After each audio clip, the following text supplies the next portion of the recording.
చక్కగా మాట్లాడుతూ ఉంది. ప్రభువు నమ్మదగిన వాడు అనే విషయాన్ని మనం మర్చిపోకూడదు. మన శ్రమ అయినా, బాధ అయినా, ఇరుకైనా, ఇబ్బంది అయినా, అది శోధనైనా, అది మరి ఏదైనా కానీ, అది ఈ లోకంలో ఎటువంటిదైనా కానీ ఆయన గొప్ప కృప మనల్ని కాపాడేదిగా ఉంది. ఆయన గొప్ప ఆదరణ మనకు నెమ్మది కలుగజేసేదిగా ఉంది. ఆయన ప్రేమ మనల్ని ధైర్యపరిచేదిగా ఉంది. ఆయన ప్రేమ మనల్ని నిలవబెట్టేదిగా ఉంది. ఆ ప్రేమలో మనల్ని నిలబెడుతూ ఆ ప్రేమ ద్వారా ఆయన క్షేమాన్ని, ఒక సమాధానాన్ని మనకు అనుగ్రహిస్తున్నాడనే విషయం మనం గుర్తుపెట్టుకోవాలి. ఆ ప్రేమలో మనం వేరుపారటానికి ఇష్టపడాలి. మన మూర్ఖ నైజాలను విడిచిపెట్టాలి. మన హృదయ కాఠిన్యతలను విడిచిపెట్టాలి. ప్రభు ఏది మనకు క్షేమం అని చెప్తున్నాడో, ఏది మనకు మేలని చెప్తున్నాడో, ఏది మనకు ఆశీర్వాదం అని చెప్తున్నాడో, ఏది మనల్ని అభివృద్ధి కలుగజేస్తుందని చెప్తున్నాడో, ఏది ఈ లోకంలో మనల్ని దేవుని ఎదుట, మనుషుల ఎదుట నిర్దోషులుగా చూపిస్తుందని చెప్తున్నాడో, ఏది ఈ లోకంలో మనల్ని ప్రజల ఎదుట తల ఎత్తువారిగా నిలవబెడుతుందని చూపిస్తున్నాడో, ఆ ఉపదేశానికి, ఆయన చిత్తానికి మనం సంపూర్ణంగా అప్పగించుకోవాలి, లోబడాలి. అప్పుడే సంపూర్ణమైన దైవాశీర్వాదాన్ని మనం పొందగలం. అనేకమైన ఆటుపోట్లతో నిండినది ఈ జీవితం. కనుక ఈ జీవితంలో మనం మేలు పొందుకోవాలంటే ప్రభు చిత్తానికి లోబడాలి. దావీదు అదే రాశాడు, వాటి వలన హెచ్చరిక నుండి నీ సేవకుడు గొప్ప లాభం పొందుతాడని. దేవుని యొక్క వాక్యం వల్ల, ఆయన ఉపదేశం వల్ల. ఆ సహోదరుడా, వాక్యంను పట్టుకొని, చేతపట్టుకొని దుర్మార్గతను విడిచిపెడదాం, దుష్టత్వమును విడిచిపెడదాం. ప్రతి పాపమును, ఏదైతే నిన్ను వెంబడిస్తుందో, నీవు విడిచిపెట్టలేని పాపం ఏదైతే నిన్ను, నీ హృదయాన్ని పట్టుకొని అందులోనే నిలిచి ఉండేటట్టు చేస్తుందో, ఆ ప్రతి పాపమును పరిశుద్ధాత్మల సహాయంతో విడిచిపెట్టి ప్రభు యొక్క ప్రేమలో వేరుపారుతూ, ప్రభువుకు నమ్మకమైన సహాయకులుగా, ప్రభు నామంలో నిలిచి నమ్మకమైన పనివారుగా, సత్క్రియలు చేసేవారుగా మిమ్మల్ని మీరు కనపరుచుకోవాలి. తిమోతికి అదే రాస్తున్నాడు. నిన్ను నీవు కనపరుచుకోమంటున్నాడు. నీకు అనుగ్రహించినటువంటి ఆ కృపా వరముల ద్వారా నమ్మకత్వాన్ని కనపరుచుకుంటూ, అందరి ఎదుట అతని విశ్వాసాన్ని ప్రదర్శిస్తూ అతన్ని కనపరుచుకోమని సెలవిస్తా ఉన్నాడు. సహోదరుడా, సహోదరి, కనుక ప్రార్థించు. ప్రభు నామంలో మనం విధేయులమైతే ప్రభు సమస్తము మన జీవితాల్లో చేసేవాడిగా ఉన్నాడు. అందుకే మొదట నా నీతిని, నా రాజ్యాన్ని వెతకండి, అప్పుడు అవన్నీ మీకు అనుగ్రహించబడతాయి. ఈ లోకంలో దేని గురించి నువ్వు చింతపడవద్దు. ప్రతిదీ ప్రతిదీ ప్రతిదీ ప్రభు మా పాదాల ముందు పెడదాం. దేని గురించి చింతపడకుడు కానీ సమస్తము ప్రార్థన విజ్ఞాపనల ద్వారా ఆయన చెంతకు మనం చేరిస్తే సమస్త జ్ఞానమునకు మించిన సమాధానం ఆయన అనుగ్రహించేవాడిగా ఉన్నాడు. యేసు రక్తము మన ప్రతి పాపమును కడిగి పవిత్రపరచడం మాత్రమే కాదు, యేసు రక్తము మనల్ని బలపరిచేదిగా ఉంది. ఆయన విమోచన గానం అనేది మన గొప్ప ఆశీర్వాదాన్ని తీసుకొచ్చింది.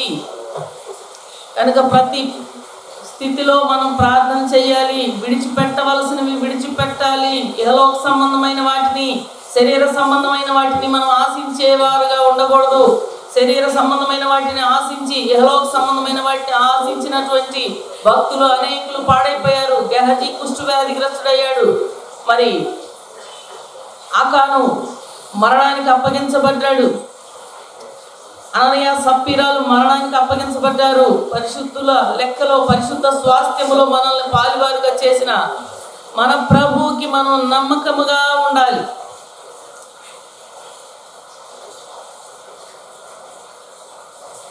ప్రభు ఆ కృప చూపించయ్యా, నీ కృప అనంతమైనది నాయన. నీ ప్రేమని మరణము ద్వారా చూపించావు. పాపిని కరుణించిన నీ ప్రేమ, ఏ పాపిని ఆయన త్రోసివేసే దేవుడు కాదు. తన యొద్దకు వచ్చువారిని ఎంత మాత్రము ఆయన కాదనడు. ఆయన ధైర్యపరిచే దేవుడు, ఆయన నిలవబెట్టే దేవుడు, ఆయన గొప్ప జీవంతో నింపే దేవుడు, ఆయన తన కృపతో ఆవరించే దేవుడు. తన యందు భయభక్తులు కలిగిన వారిని ఆయన కృప ఆవరిస్తుందని లేఖనం సెలవిస్తూ ఉంది. ఆయన కృప యుగయుగములో నిలుస్తుందని, ఆయన నీతి పిల్ల తరం వరకు ఉంటుందని లేఖనము తేటగా మాట్లాడుతూ ఉంది. కనుక భయపడాల్సిన అవసరం లేదు. ప్రభు సన్నిధిలో నిలకడగలిగి మనం తగ్గించుకుందాం. అహంకారాన్ని విడిచిపెడదాం, గర్వాన్ని విడిచిపెడదాం, ఓర్పు లేని స్థితిని విడిచిపెడదాం. సహనము కలిగి జీవిద్దాం. ప్రభు తట్టు సహనముతో చెవియొగ్గి ఆయన మన మొర ఆలకించాడంట. దావీదు మొర్ర పెట్టగా అలాగే మన మొర్రలు కూడా ఆలకిస్తున్నాడు. ప్రతి మొర్ర ఆయన సహనముతో ఆలకించకపోతే మనం ఈ పాటికి నశించిపోయేవారం. మన పాపముల చేత మనం పట్టబడి అనుదినము తొట్టిల్లిపోయే జీవితాలు, అనుక్షణము తొట్టిల్లిపోయే జీవితాలు. ఇటు జీవితాల్లో దేవుడు మన గొప్ప కృపను అనుగ్రహించి కాపాడుతున్నాడు. యేసు రక్తం మన ప్రతి పాపమును మనం వేడుకొనగా యేసు రక్తం మన ప్రతి పాపమును కడిగి పవిత్రపరుస్తూ ఉంది. ఈ సత్యాన్ని మనం మర్చిపోకూడదు. ఆయన నమ్మదగిన వాడు, నీతిమంతుడు గనక తన స్వభావములకు విరుద్ధంగా ఏది చేయడని లేఖనం తేటగా మాట్లాడుతోంది. మనం నమ్మతగని వారమైనప్పటికీ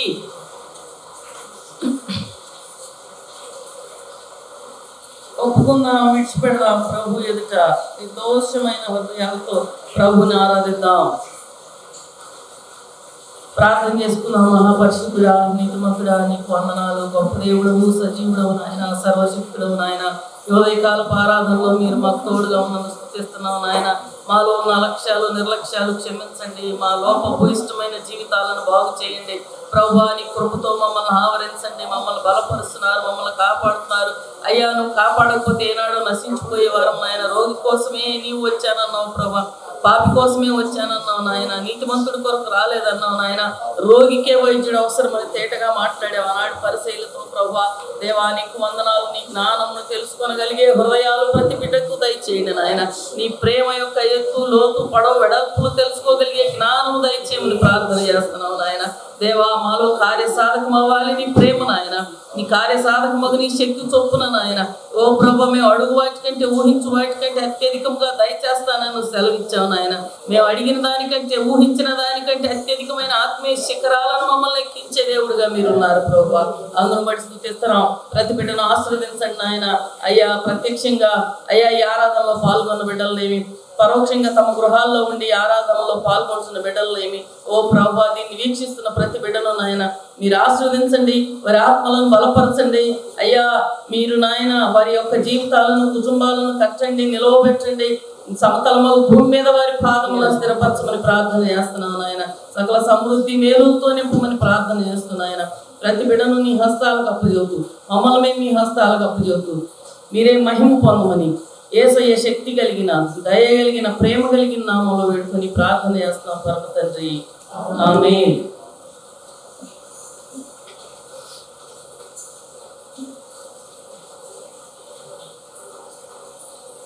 సుమధుర స్వరముల గానాలతో,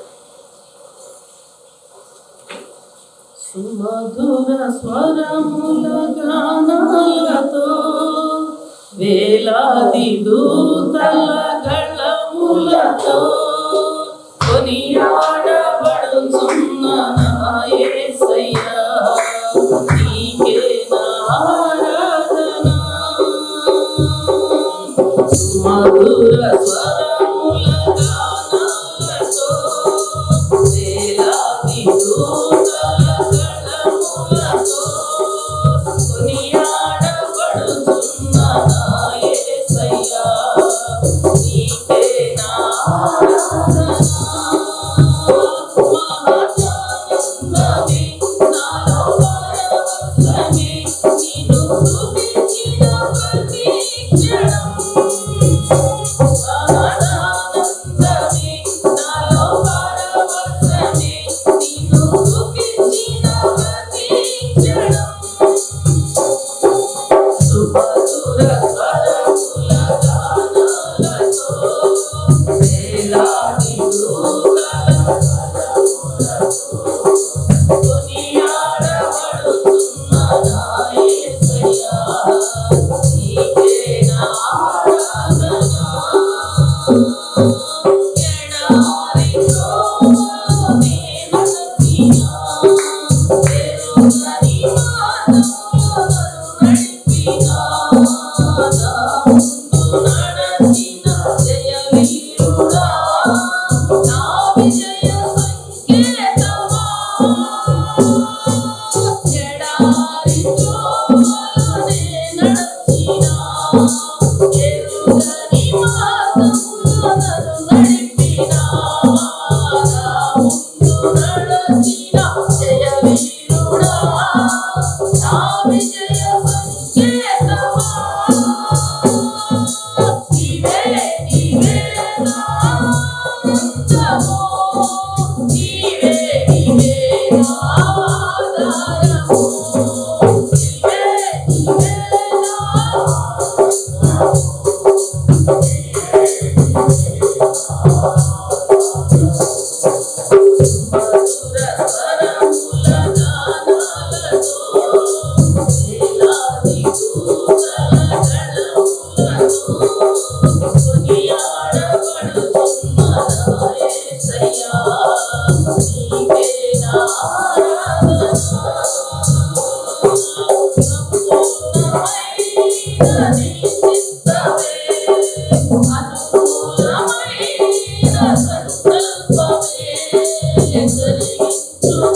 37వ కీర్తన శుక్రవారం చెప్పుకున్నాం.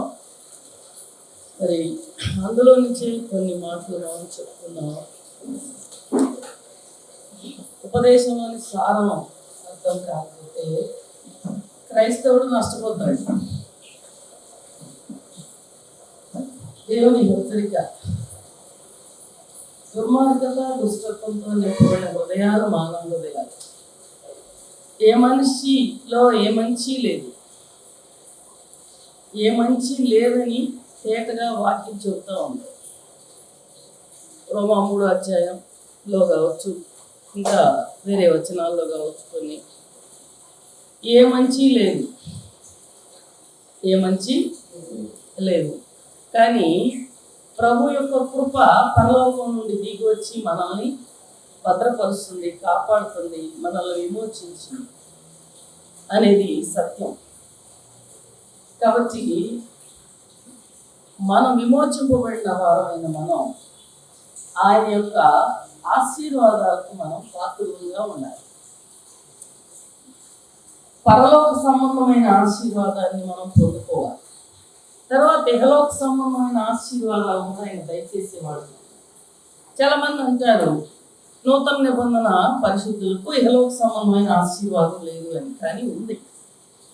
ఎప్పుడైతే నువ్వు ఆయన పరిశుద్ధాత్ముడు చెప్పిన మాటలో నువ్వు నిలుచుంటావో, పరిశుద్ధాత్ముడు చూపించిన మార్గంలో నడుస్తూ ఉంటావో, అప్పుడు తప్పకుండా నేను ఇహమందు సకల విధమైనటువంటి కృపను ఆయన దయచేసేవాడుగా ఉన్నాడు. అందుకే రాయించాడు గాయు భక్తుడికి రాస్తూ యోహాను యోహాను రాశాడు ఏమనంటే, ప్రియుడా ఆత్మలో వర్తిల్లుతున్న ప్రకారం అన్ని విషయంలోనూ వర్తిల్లి సౌఖ్యంగా ఉన్నట్లు నేను ప్రార్థన చేస్తాను. దీనికి అర్థం ఏంటంటే ఆయన మనం ఆత్మలో వర్తిల్లుచు ఉన్న ప్రకారం అన్ని విషయాల్లో మనం వర్ధిల్లుచు అనేది ఆయన చిత్తము. మనం ఆత్మలో వర్ధిల్లకపోతే మనం అనేకమైనటువంటి మరి అవమానానికి నిందకు మనం గురవటమే కాకుండా ప్రభు నామాన్ని కూడా మనం దూషింపజేస్తాం.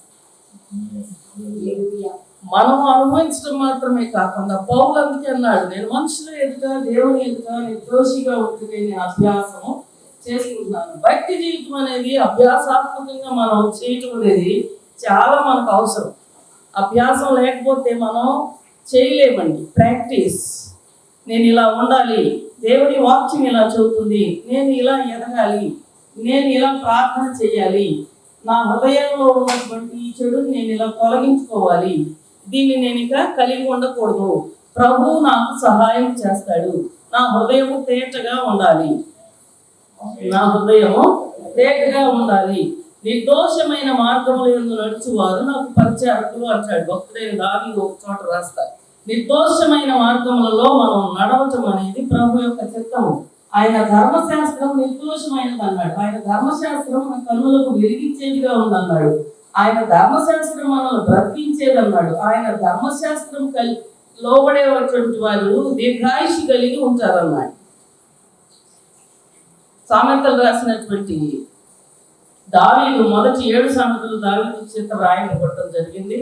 3వ సామెతలో అంటాడు, ఆయన కుడి చేతిలో ధనగంతులు ఉన్నాయని, ఎడమ చేతిలో దీర్ఘాయుష్ ఉందని రాస్తాడు. ఆయన ప్రేమించే వారిని ఆస్తికర్తలుగా చేస్తానంటాడు. అక్కడ కొన్ని విషయాలు మెన్షన్ చేస్తాడు. ఐశ్వర్యము, ఘనత, స్థిరమైన నీతి కలిమి నా యొద్ద ఉన్నవి. ఐశ్వర్యము, ఘనత, అది ఆత్మ సంబంధమైన ఐశ్వర్యం. ఘనత, స్థిరమైన కలిమి.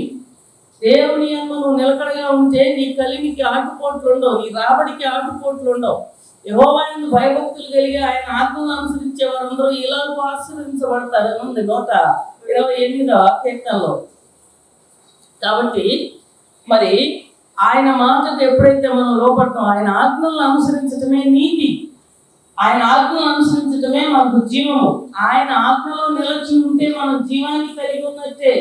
ఆయన ఆజ్ఞలో నిలిచి ఉండటం అంటే ఏంటి? ఆయన ప్రేమలో నిలిచి ఉండటం, ఆ ప్రేమలో వేరుపారటం. అదే భక్తుడు రాశారు ఏమనంటే, నీ ప్రేమ నాలో మధురమైనది, అది నా ఊహ కందని క్షేమ శిఖరము, ఏరి కోరుకున్నావు ప్రేమ చూపి నన్ను, పరవశించినాలో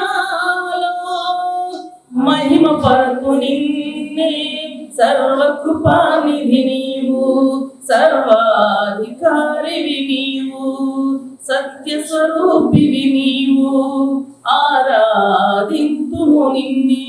నీ ప్రేమ నాలో మధురమైంది, అది నా ఊహ కందని. జాగ్రత్తగా వినండి మాటలో.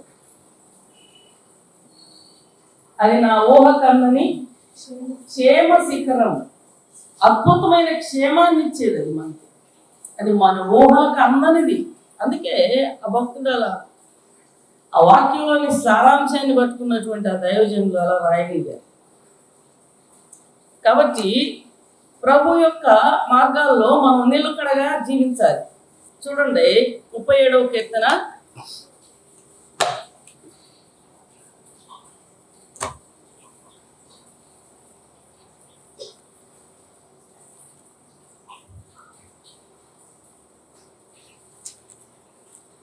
చెడ్డ వారిని చూచి నీవు వ్యసనపడకము, దుష్కార్యములు చేయు వారిని చూచి నీవు మత్సరపడకము. వారు గడ్డి వలనే త్వరగా ఎండిపోదురు, పచ్చని కూర వలనే వాడిపోదురు. దుష్టులు లేదంటే దుర్మార్గులు వారి మార్గాల్లో వారు వర్ధిల్లుతూ ఉంటారు. వారిని చూసి క్రైస్తవులు వ్యసన పడతా ఉంటారు. వాళ్ళు అట్లా ఆశీర్వదించబడ్డారు, వీళ్ళు ఇట్లా ఆశీర్వదించబడ్డారు, వాళ్ళు అదిగా ఉన్నారు, వీళ్ళు ఇదిగా ఉన్నారు, నేనేం చేయలేకపోతున్నాను, ఇంత ప్రార్థన చేస్తున్నాను. అమ్మమ్మ తాతమ్మ వచ్చి కూడా అదే మాట మాట్లాడతారు. ఏమి ఇంత భక్తి చేస్తున్నావు, నువ్వేం చేసేవే, ఏం సాధించా, వెళ్ళి 24 గంటలు ఏడ్చి కన్నీళ్ళు గార్చి కళ్ళ కింద నల్ల మచ్చలు తెచ్చుకున్నావు అంటారు చాలా మంది. కానీ ప్రభువు గొప్పవాడు, మన జీవితాన్ని అత్యధికంగా అభివృద్ధి పరిచే దేవుడు. నీతిమంతులు ఆశీర్వదించబడతారు. నీతిమంతుడు తల మీదికి ఆశీర్వాదం దిగి వస్తుంది. నీతి అనేది అనేక రకాలుగా మనిషిని కాపాడుతుంది. నీతి అనేది నీ నిందల నుంచి, నీ అవమానంలో నుంచి, నీ ఇరుకులో నుంచి, నీ ఇబ్బందిలో నుంచి, నీ యొక్క ప్రతి విధమైన శోధనలో నుంచి నీతి అనేది నిన్ను కాపాడుతుందా? ఏ నీతినైతే నువ్వు అనుసరించి నడవాలని ఆశపడుతున్నావు, ఆ నీతిలో నువ్వు నిలిచి ఉండడానికి ఇష్టపడితే ప్రభువు నిన్ను అనేకుల ఎదుట నీ నిర్దోషత్వాన్ని కనపరిచే దేవుడుగా ఉన్నాడు. అంతేకాకుండా నీ తల ఎత్తువాడుగా ఉన్నాడు, నిన్ను ఆశీర్వదించే దేవుడుగా ఉన్నాడు. ఏమీ లేదు అనుకుంటారు, కానీ సకల సమృద్ధిని ప్రభు ఇచ్చేవాడుగా ఉన్నాడు. చూడండి, నువ్వు ఏమీ లేదు అనుకుంటాను, నువ్వు పక్కింటికి చిన్న చీపొడి కోసం కూడా నువ్వు అప్పుకెళ్ళావు. కారణం ఏంటంటే ప్రభు అంత సమృద్ధిని ఇంట్లో దయచేస్తున్నాడు.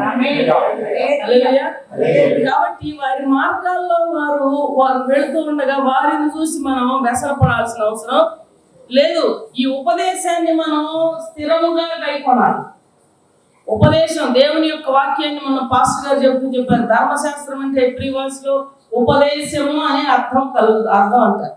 కాబట్టి దేవుని వాక్యము అదే మాట 43 విషయాలు అంటాడు. ఆయన తన నీతిని బట్టి సంతోషించిన వాడై ఉపదేశ క్రమమును ఒకదాన్ని ఘనపరిచి గొప్ప చేసిన. ఆయన తన నీతిని బట్టి సంతోషించాడు. ఆయన నీతి ఏంటి? నీతిమంతుడైన నా సేవకుడు తనకున్న అనుభవ జ్ఞానము చేత జనుల దోషములను భరించి అనేకులను ఆయన నిర్దోషులుగా చేశాడు. మనం లోబడనొల్లని వారమైన తన అనుభవ జ్ఞానము శిలువ బలియాగమే. ఆ శిలువ బలియాగము ద్వారా ఆయన నీతిని కనపరిచాడు మన ఎడల. అయోగ్యులము, అపాత్రులము, అనర్హులమైన ఆయన కృపకు మనం ఏమాత్రం పాత్రులం కాదు. అనర్హులమైన మనకు అత్యధికమైన ఆయన కృప ఏంటంటే పరలోకం నుండి ఆయన దిగి వచ్చి మన కొరకు శిలువలో బలియాగంగా సమర్పించబడటం మాత్రమే కాదు, కానీ ఆ శిలువ బలియాగము ద్వారా మనల్ని విమోచించి దానిలో ఉన్న ప్రతి ఆశీర్వాదాన్ని మనకు అనుగ్రహిస్తున్నాడు. అది ఆయన నీతి. ఆయన సంపూర్ణమైన నీతిని, సంపూర్ణమైన కృపను అలపరిచే దేవుడు ఆయన నీతిని చూపించే విషయంలో ఎక్కడ వెనుకడుగు వేయడు. ఆయన పాదాలు పట్టుకుని మొరపెట్టినప్పుడు, ఆయన భయభక్తులు కలిగి నిలచి ఉన్నప్పుడు ప్రతి సమస్యలో నీకు తోడుగా ఆయన నడిచేవాడుగా ఉన్నాడు. నేను విడిచిపెట్టడు. స్నేహితులైతే వచ్చి సహాయం చేసి వెళ్ళిపోతాడేమో, కానీ ఆయన నీతో ఉంటాడు, నిన్ను వెన్నంటి ఉంటాడు. నీ గొప్ప ధైర్యాన్ని ఆయన నీకు ఇచ్చేవాడుగా ఉన్నాడు. సకల విషయాల్లో జయాన్నిచ్చే దేవుడుగా ఉన్నాడు. కాబట్టి చెడ్డ వారిని చూచి నీవు వ్యసన పడవద్దు, దుష్కార్యములు చేయి వారిని చూచి నీవు మత్సరపడవద్దు. వారు గడ్డి వలనే త్వరగా ఎండిపోదు, పచ్చని కూర వల్లే త్వరగా వాడిపోదురు. ఈ యొక్క అధ్యాయం గురించి భక్తులు ఏం రాశారంటే, టర్టూలియన్ అనే భక్తుడు ఏమన్నాడంటే, సంఘ పితరుడు ఆయన ఏమన్నాడంటే, ఇది దైవ సంకల్పాన్ని ప్రతిబింబించేటటువంటి, అద్దం వలె ప్రతిబింబించేటటువంటి కీర్తన. దైవ సంకల్పాన్ని అద్దము వలె ప్రతిబింబించేటటువంటి కీర్తన అని టర్టూలియన్ అనేటువంటి భక్తుడు చెప్పినట్టుగా మరి ఎక్స్ప్లెనేషన్స్ లో కనపడతా ఉంది. అలానే మార్టిన్ లూథర్ గారు ఏమన్నారంటే దీని గురించి, ఇది భక్తులు ఓర్పు, ఇది భక్తుల యొక్క ఓర్పు ఇందులో కనబడుతుంది. భక్తుల యొక్క ఓర్పు ఇందులో కనబడుతుంది. నీతిని అనుసరించే వారికి ఇది చొక్కాయి లాంటిది, షర్ట్ లాంటిది. నీతిని అనుసరించే వారికి ఇది షర్ట్ లాంటిది అని ఆయన చెప్పుకురావడం జరిగింది. కాబట్టి ఈ కీర్తన చాలా ప్రాముఖ్యమైనదని మనం గుర్తుపెట్టుకోవాలి. ఇందులో మరి 8 హెచ్చరికలు ఉన్నాయి.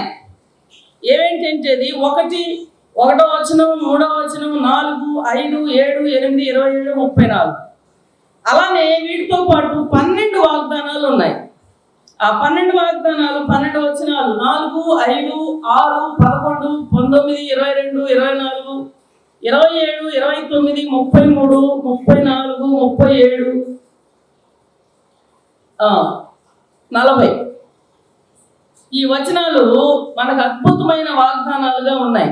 కాబట్టి నేను ఈ వచనాలను చదివి వినిపిస్తాను. 1, 3, 4, 5, 7, 8, 27, 34. ఇవి ఇప్పుడు మనం 1 చదువుకున్నాం, 1 చదువుకున్నాం, 3 చదువుదాం. యెహోవాను నమ్మికించి మేలు చేయము, దేశమందు నివసించి సత్యాన్ని అనుసరించి. ఇది హెచ్చరిక. ఏం చేయాలి కాదు, ఒక్క లోపం ఏం చేసిందంటే దావీదు జీవితాన్ని మార్చేసింది, పతనం చేసేసింది. ఒక్క లోపం. ఇశ్రాయేలీలు శత్రువులను అసలు ఉంచుకోవద్దు అంటే మరి కొంతమంది వారి మీదకి ఆ కనానీయుల్లో కొంతమంది వారు మేము ఆ దేశాన్ని విడిచిపెట్టుకోము, ఇక్కడే ఉంటాము అంటే వాళ్ళని బానిసలుగా చేసుకున్నారు. ఇశ్రాయేలీలు ఆ ఉన్నటువంటి వారిని బానిసలుగా చేసుకున్నారు. ఆ బానిసలుగా చేయబడినటువంటి వారు తర్వాత కాలంలో వారి ఇశ్రాయేలీల మీద తిరగబడ్డారు. అక్కడ శరీర సంబంధమైనటువంటి యుద్ధాలు అవి కనబడుతున్నా ఉన్నా ఆత్మ సంబంధమైన ఈ మన పోరాటంలో నీలో ఉన్న ఒక్క లోపం నిన్ను జీవితంలో నిన్ను ముంచి వేస్తుందని గుర్తుపెట్టుకో. కాబట్టి శరీర క్రియలను ఎప్పటికప్పుడు నువ్వు త్యజించడానికి ఇష్టపడాలి. పాప నియమం అనేది విడిచిపెట్టడం అంత సులభమేం కాదు. చాలా మందికి ఎగతాళిగా ఉంటది. చాలా మందికి పాప నియమం అంటే ఎగతాళిగా ఉంటుంది. మేము నీతిమంతులు అనుకుంటారు. భక్తి గర్వంతో చాలా మంది పడిపోతున్నారు. ఆత్మీయ అంధకారంలో చాలా మంది పడిపోతున్నారు. కాబట్టి ఏ మనిషి, అందుకే రాయించాడు చూడండి, ఏ మనిషికి భేదం లేదన్నాడు. ఏ భేదము లేదు, అందరూ పాపము చేసి దేవుని యొక్క మహిమను పొందలేకపోతున్నారు. ఒక వ్యక్తి నేల మీద నిలబడ్డాడు, ఒక వ్యక్తి కొండ మీద ఉంచున్నాడు. ఇద్దరు నక్షత్రాలు అందుకోగలరా? కొండ మీద ఉన్న వ్యక్తి అందుకోలేడు, నేల మీద నిలబడ్డ వ్యక్తి అందుకోలేడు. కాబట్టి పాపము ప్రతి పాపి దేవుడి దృష్టిలో ఏ వ్యక్తి అయినా ఒకటే. ఏ వ్యక్తి అయినా దేవుడి దృష్టిలో ఒకటే. ఈ సత్యాన్ని గుర్తుపెట్టుకోవాలి ప్రతి ఒక్కరు. అప్పుడు నీవు నీ పొరుగు వారికి నువ్వు మర్యాద ఇవ్వగలుగుతావు.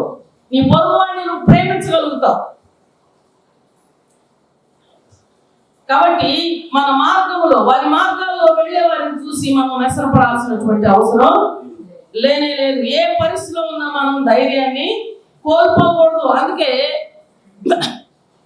యేసు ప్రభు ఒక మాట చెప్పాడు. ఏమనంటే చూడండి, యోహాను సువార్త 14వ అధ్యాయం 1వ వచనం, మీ హృదయమును కలవరపడనీయకుడి,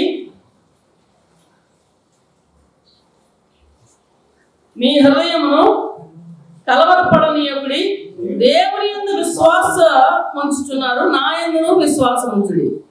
మీ హృదయమును కలవరపడనీయకుడి, దేవుని యందు విశ్వాసం ఉంచుచున్నారు, నా యందును విశ్వాసం ఉంచుడి.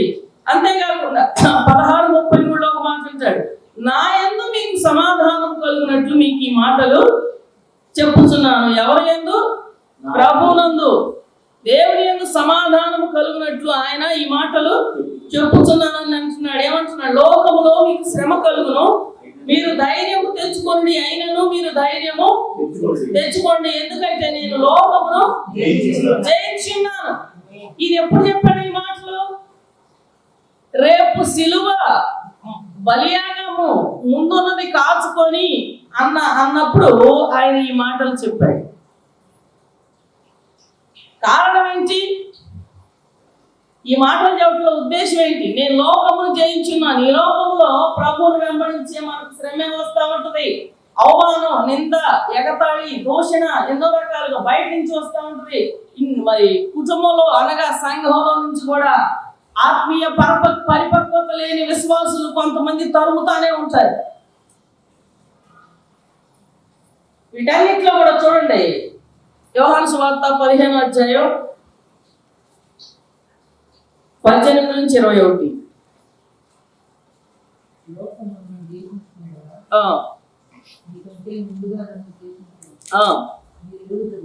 లోకము మిమ్మల్ని ద్వేషించిన ఎడల మీకంటే ముందుగా నన్ను ద్వేషించిందని మీరు ఎరుగుదురు. మీరు లోక సంబంధులైన ఎడల లోకము తన వారిని స్నేహించును, అయితే మీరు లోక సంబంధులు కారు.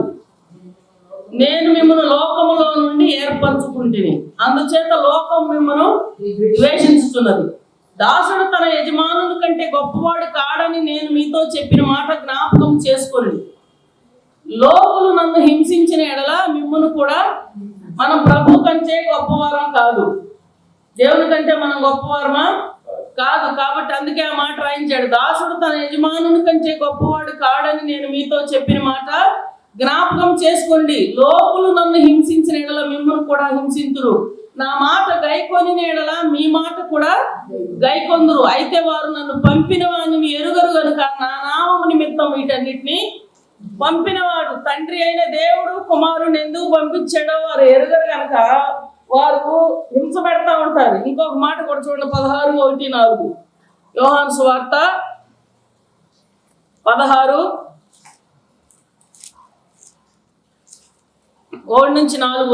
మీరు అభ్యంతర పడకుండా వల్ల ఈ మాటలు మీతో చెప్తున్నారు.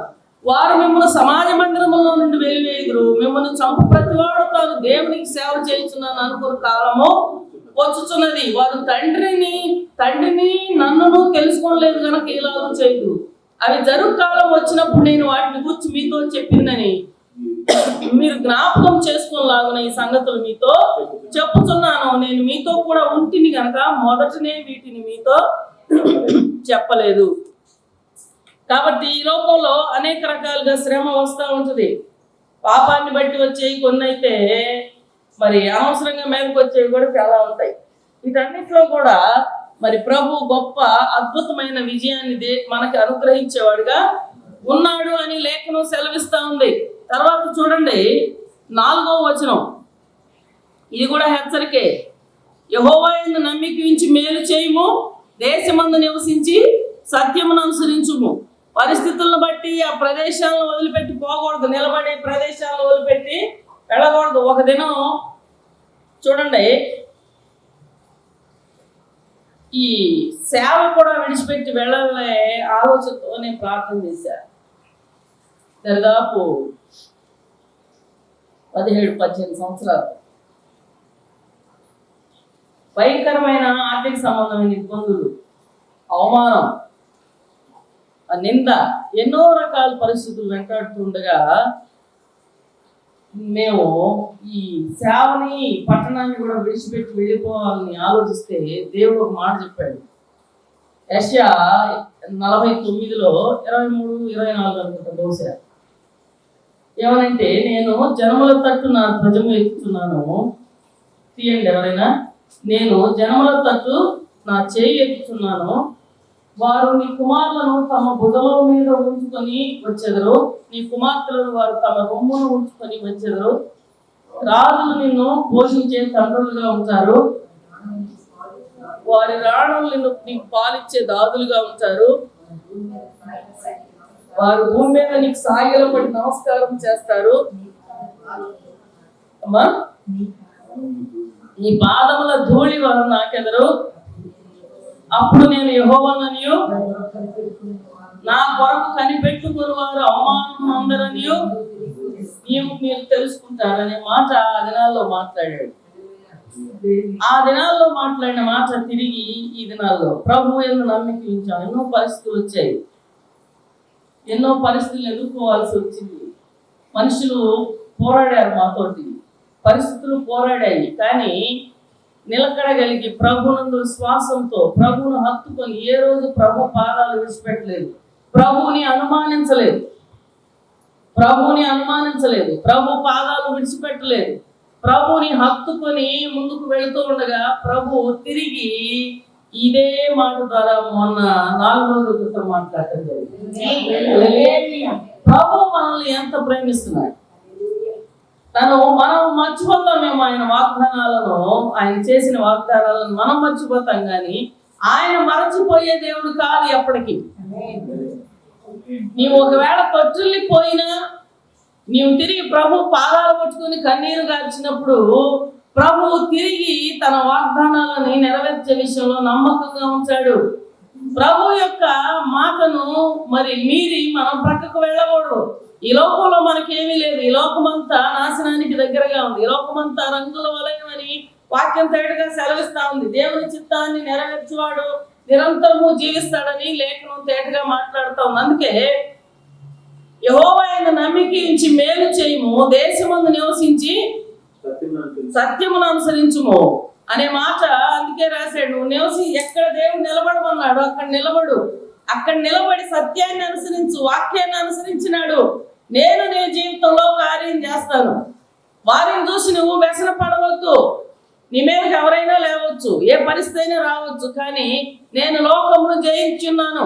ఎందుకంటే దేవుని పిల్లలకు శ్రమ అనేది తప్పదు ఈ లోకంలో ఉన్నప్పుడు. అందుకే వారిని ప్రోత్సహించడానికి ఆనాడు శిష్యుల్ని ప్రభు ఆ మాటలు రాయించాడు. చూడండి, ఈ వాక్యం అందరూ చెప్పకపోవచ్చు, కానీ మరి విశ్వాస ప్రభునందు స్థిరమైన విశ్వాసం కలిగిన ప్రతి ఒక్కరూ కూడా ఈ వాక్యాన్ని చెప్తారు. ఈ వాక్యాన్ని ఎంతమంది గుర్తు చేసుకోవడానికి ఇష్టపడతారు? గుర్తు చేసుకుంటారా? అసలు ఇష్టపడతారా? ఇది చదవడానికి ఇష్టపడరు. ఉన్నమాట చెప్పుకుందాం, ఇష్టపడరు. ఎవరో నిజం చెప్పారు, నువ్వేనా? ఇష్టపడరు. ఈ లోకము ఏమని అంటుంది ఈ మాట? నా యందు మీకు సమాధానం కలుగునట్లు మీకు ఈ మాటలు. సమాధానం ఎక్కడ వస్తుందని చెప్పాడు? దేవుని యొక్క పాదాల సన్నిధిలోనే నేను నా శాంతినే మీకు అనుగ్రహించి వెళుతున్నాను అన్నాడు. యోహాను సువార్త 14:28 ఏమన్నాడు? నా శాంతినే మీకు నేను అనుగ్రహిస్తున్నాను. ఈ శాంతి లేదా ఈ సమాధానం ప్రభు పాదాల యొద్దే దొరుకుతుందని ఫిలిప్పీలకు రాసిన పత్రిక 4వ దేవుడు మాట్లాడుతూ ఉంటాడు. కాబట్టి సమాధానం అనేది దేవుని యొద్దనే దొరుకుతుంది. మరి మనకు బయట ఎక్కడ దొరకదు. అందుకే ఈ మాట రాశాడు ఆయన. ఏమని? నా యందు మీకు సమాధానం కలిగినట్లు మీకు ఈ మాటలు చెప్పుతున్నాను. ఏ పరిస్థితి వచ్చినా సమాధానం ఎక్కడ బయట దొరుకుతుందండి? ప్రభులోనే మనకు దొరుకుతుంది. నువ్వెంత ఎటువంటి పరిస్థితి అయినా ప్రభు పాదాలు పట్టుకొని నీ హృదయాన్ని అప్పగించుకొని నువ్వు ప్రార్థించినప్పుడు, ఆయనతో మాట్లాడినప్పుడు ఒక గొప్ప సమాధానం నీ హృదయానికి, నీ తలంపులకు కావలిగా ఉండేదిగా ఉంటుంది. కాబట్టి మనం ప్రభు సన్నిధిలోనే సమాధానం ఉందనే విషయాన్ని మనం మర్చిపోకూడదు. ఈ లోకంలో ఎక్కడికైనా వెళ్ళు, నువ్వు ఎక్కడ సమాధానం పొందుకోలేవు. చాలా మందిని నేను చూశాను, దేవుని విడిచి అటు ఇటు తిరిగేవారిని చాలా మందిని చూశానండి. ఎక్కడ వారికి సమాధానం దొరకలేదు, కానీ తిరిగి ప్రభు పాదాల యొద్దకే వారు వచ్చి పట్టడం జరిగింది. తిరిగి మందిరంలోకి వచ్చేవారు ప్రార్థించడం, కన్నీరు విడవటం, అప్పుడే వారు ఒక నెమ్మది పొందుకోవటం, ఒక సమాధానం. ఆ మార్పు లేనటువంటి వారి జీవితాలు పాడైపోయినాయి. ఆ మార్పు లేనటువంటి జీవితాలు వ్యర్థంగా వ్యసన పడుతూ, ప్రజలకు అసూయపడుతూ, మరి దేవుని వాక్యంలో ఉన్నటువంటి వాక్యాన్ని ప్రకటించేటప్పుడు, లేదంటే ఉపదేశంలో ఉన్న లోట్లు అంటే పొరపాట్లు పొరపాట్లు ఉన్నాయి, లోట్లు ఉన్నాయని వెతికి పట్టుకొని దేవుని వాక్యాన్ని అంటే విసర్జించినటువంటి వారి జీవితాలు ఈనాటికి కూడా కష్టపడలేదు. దేవుని వాక్యం ఒకటే చెప్తుంది, భక్తిహీనత వల్ల ఎవరు స్థిరపరచబడరు. దేవుని వాక్యం నమ్మలేనిది. ఆ హెచ్చరిక వల్ల మనం గొప్ప లాభం పొందుకుంటాము. దేవుని యొక్క హెచ్చరిక అనేది మన జీవితాల్లో గొప్ప లాభాన్ని కలుగజేసేదిగా ఉంటుంది. మన మార్గాలను సరిచేసేదిగా ఉంది, అనగా మన బుద్ధిని సరిచేసేదిగా ఉంది దేవుని వాక్యం. కనుక ఆ దైవ వాక్యానికి మనం స్థిరంగా అప్పగించుకోవాలి. ఆ దైవ వాక్యాన్ని మనం స్థిరంగా వెంబడించాలి. దేవుని వాక్యాన్ని అనుసరించే విషయంలో మనం ఆనందించాలి. భక్తిహీనత అనేది నీ జీవితాన్ని పాడు చేస్తుంది, కాబట్టి భక్తిహీనతను విడిచిపెట్టాలి. త్రోవ తప్పి తిరగటం అనేది మనకు మంచిది కాదు, క్షేమం కాదు. భక్తుడైన ఆసాపు అలానే వ్యసన పడ్డాడు. చూడండి ఒకసారి కీర్తన 73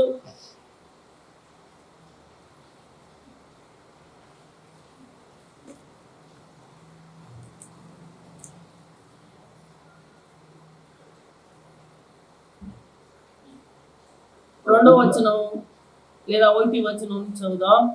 ఇశ్రాయేలీయుల శుద్ధ హృదయుల ఎడల నిశ్చయముగా దేవుడు దయాళుడై ఉన్నాడు. నా పాదములు జారుట కొంచెమే తప్పెను, నా అడుగులు జార సిద్ధమాయను. భక్తిహీనుల క్షేమము నాకు కంటబడినప్పుడు గర్వించు వారిని బట్టి నేను మత్సరపడితిని. హల్లెలూయా.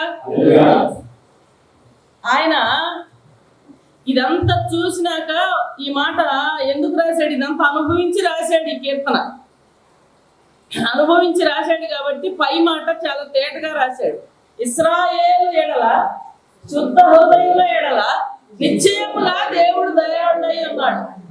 ఇశ్రాయేలు ఎడల, ఇశ్రాయేలు అంటే నిజమైన మారు మనసు పొందిన వాడే ఇశ్రాయేలీయుడు. మారు మనసు లేనివాడు ఇశ్రాయేలీయుడు కాదు. ఇశ్రాయేలీయుడు అంటే ఆశీర్వదించబడినటువంటి జీవితం కలిగిన వాడు. నతానియేలు ఏమన్నాడు? ఇతడు నిజముగా ఇశ్రాయేలీయుడే అన్నాడు. యోహాను సువార్త తీయండి ఒకసారి.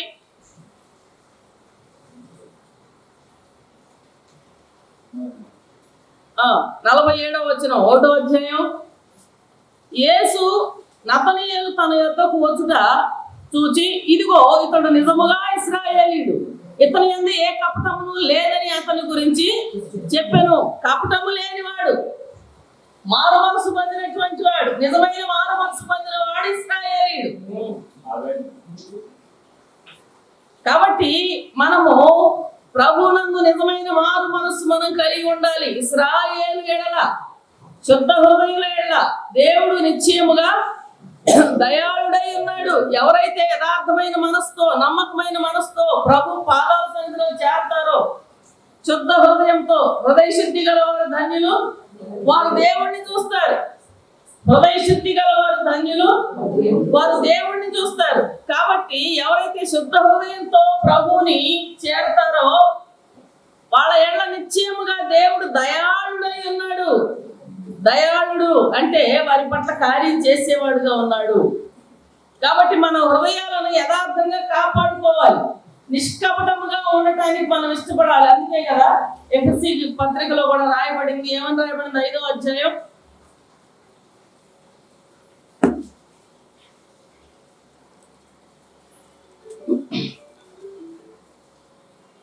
చూడండి, 27వ వచనం, 25 నుంచి చదువు. పురుషులారా, మీరును మీ భార్యలను ప్రేమించుడి, అటువలే క్రీస్తు కూడా సంఘమును ప్రేమించి అది కళంకమైనను ముడత అయినను అటుది మరి ఏదైనను లేక పరిశుద్ధమైనది గాను నిర్దోషమైనది గాను మహిమగల సంఘముగాను ఆయన తన ఎదుట దాన్ని నిలవబెట్టుకొనవలని వాక్యముతో ఉదక స్నానము చేత దాన్ని పవిత్రపరిచి పరిశుద్ధపరచుటకై దాని కొరకు తను తాను అప్పగించుకొనెను. యేసు ప్రభు ఎందుకు అప్పగించుకున్నాడు? మనం నిర్దోషులముగాను పరిశుద్ధమైనది గాను అది ఏ ముడత అయినా కళంకమైన అటుది ఏదైనా లేక నిర్దోషమైనదిగా మహిమగల సంఘముగాను ఆయన తన ఎదుట దాన్ని నిలవబెట్టుకోవాలని. మనకి ఎంత కృప ఇచ్చాడు దేవుడు మన కోసం. మనం ఆ విధంగా ఉండటానికి మన కొరకు తను తాను అప్పగించుకున్నాడు. ఆయన మనల్ని పరిశుద్ధులుగా ఉండమని కోరుకోవడంలో తప్పేమీ లేదు. పరిశుద్ధుడైన దేవుడు పరమను విడిచి భూమి మీదకి వచ్చి మనల్ని మన కొరకు తను తాను ఆ విధంగా అప్పగించుకొని మనల్ని పరిశుద్ధులుగా ఉండమంటూ అడగటంలో ఆయనకి అది మన ఆశీర్వాదానికి మూలం. ఆ పరిశుద్ధత అనేది మన ఆత్మ సంబంధమైన. రేపు దేవుని ఎదుట మనం నిర్దోషులముగా మనం నిలవబెట్టబడతాం. ఈ లోకంలోనే మనం సిద్ధపరచబడేది. మనం పైకి వెళ్ళినాక సిద్ధపరచబడేది ఏమీ లేదు. ఈ లోకంలో నువ్వు కలిగిన నీతిని బట్టి, నువ్వు కలిగిన భక్తిని బట్టి, నువ్వు కలిగిన యథార్థతను బట్టి, హృదయ శుద్ధిని బట్టి రేపు నీ పరలోకంలో నీ స్టేటస్ ఉంటుంది. ఈ లోకంలో డబ్బును బట్టి నీ స్టేటస్ ఎట్లా ఉంటుందో పరలోకంలో నీ నీతిని బట్టి, నీ సత్క్రియలను బట్టి, నీ పరిచర్యను బట్టి, నీ ప్రార్థనను బట్టి నీ స్టేటస్ ఉంటుంది. ఇది మర్చిపోవద్దు ఎవరు. ఇశ్రాయేలీయుల శుద్ధ హృదయుల నిత్యముగా దేవుడు దయాళుడై ఉన్నాడు. నా పాదములు జారుటకు కొంచెమే తప్పెను, నా అడుగులు జార సిద్ధమాయను. భక్తిహీనుల క్షేమము నాకు కంటబడినప్పుడు గర్వించు వారిని బట్టి నేను మత్సరపడుతుంది. ఇది మనం చేయకూడదు. ఇది మనం చేస్తే మన పాదములు కూడా జారిపోతాయి. ఎన్నోసార్లు నేను గమనించాను. తరిమే వారి విషయంలో వ్యసన పడుతూ ఉండగా దేవుడు చెప్పేవాడు, చేయొద్దు, నువ్వెందుకు అపవిత్రత కొని తెచ్చుకుంటావు, వదిలేసేయాలి వాళ్ళ దారిని. వాళ్ళని మన దారిని మనం భక్తి చేయాలి. నీ మనస్సాక్షి దేవుని ఎదుట సరైనదిగా ఉందా లేదా అనేది నువ్వు చూసుకోవాలి. ఆసాపు ఎంతో వ్యసన పడ్డాడు, కానీ చివరికి ఆయన గ్రహించింది ఏంటంటే, చూడండి పేజీ తిప్పండి, 17-18 వచనాలు. నేను దేవుని పరిశుద్ధ స్థలములోనికి పోయి వారి అంతమును గురించి ధ్యానించు వరకు ఆ సంగతి నాకు ఆయాస్కరముగా ఉండెను. నిశ్చయముగా నీవు వారిని కాలు జారు చోటునే ఉంచున్నావు, వారు నశించున్నట్లు వారిని పడవేయుచున్నావు. క్షణమాత్రంలోనే వారు పాడైపోదురు, మహాభయం చేత వారు కడముట్ట నశించుదురు. ఇది తెలుసుకోవాలి విశ్వాసి అయిన వాడు. లోకాన్ని చూసి భక్తిహీనులు చూసి ఎగిరి పట్టం. అందుకే రాయించాడు, మనం దేవదూతలకు తీర్పు తీర్చాల్సినటువంటి వారు. ఒకవేళ ఈ లోకంలో శ్రమ అనుభవించాల్సి వస్తే అనుభవిద్దాం.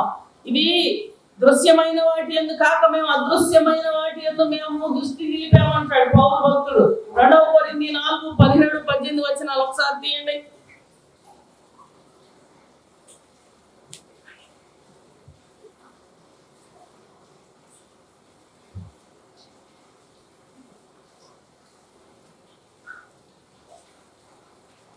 రెండవ కొరింథీ చదువుమా.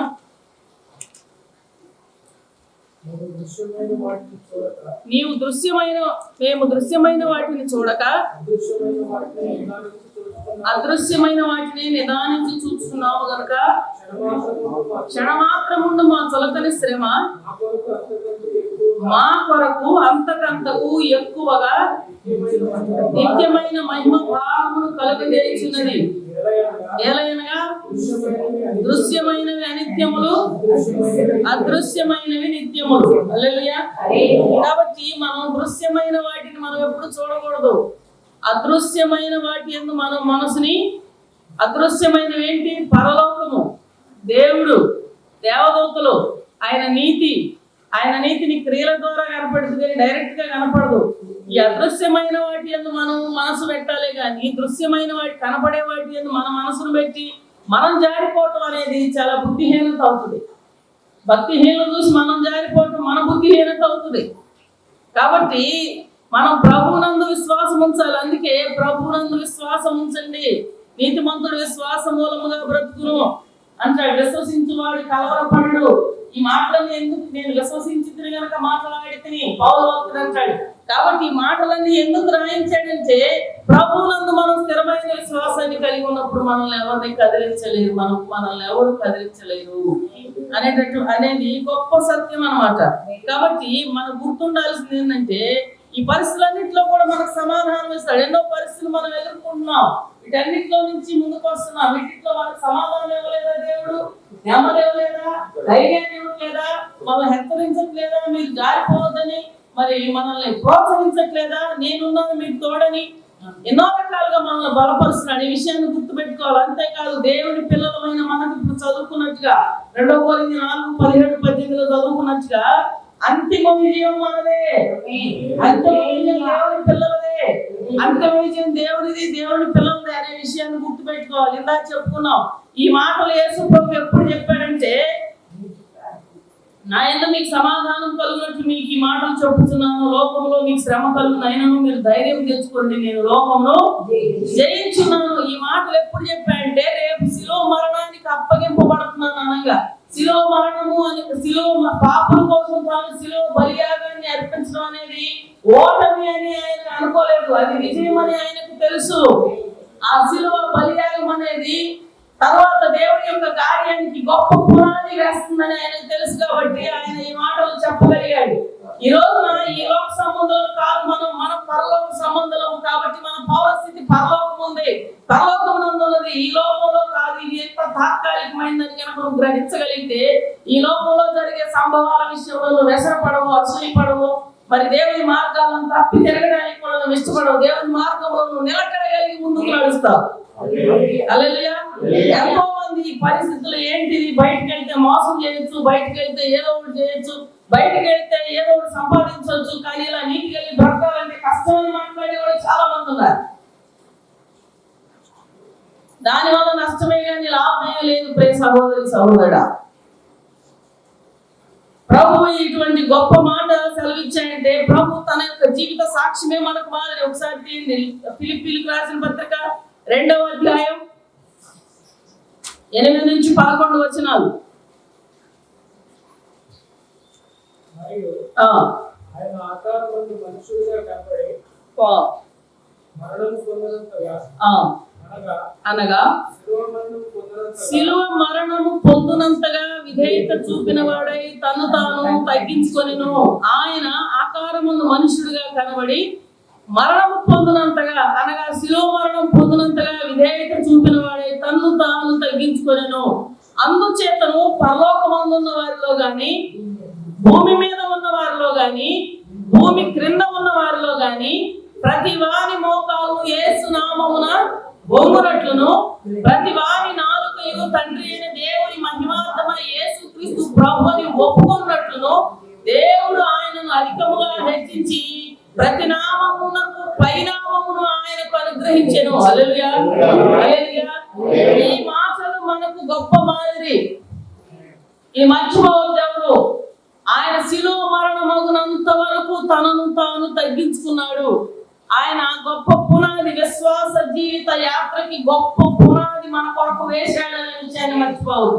ఆయన తన గొప్ప కార్యానికి ఆయన గొప్ప పునాది.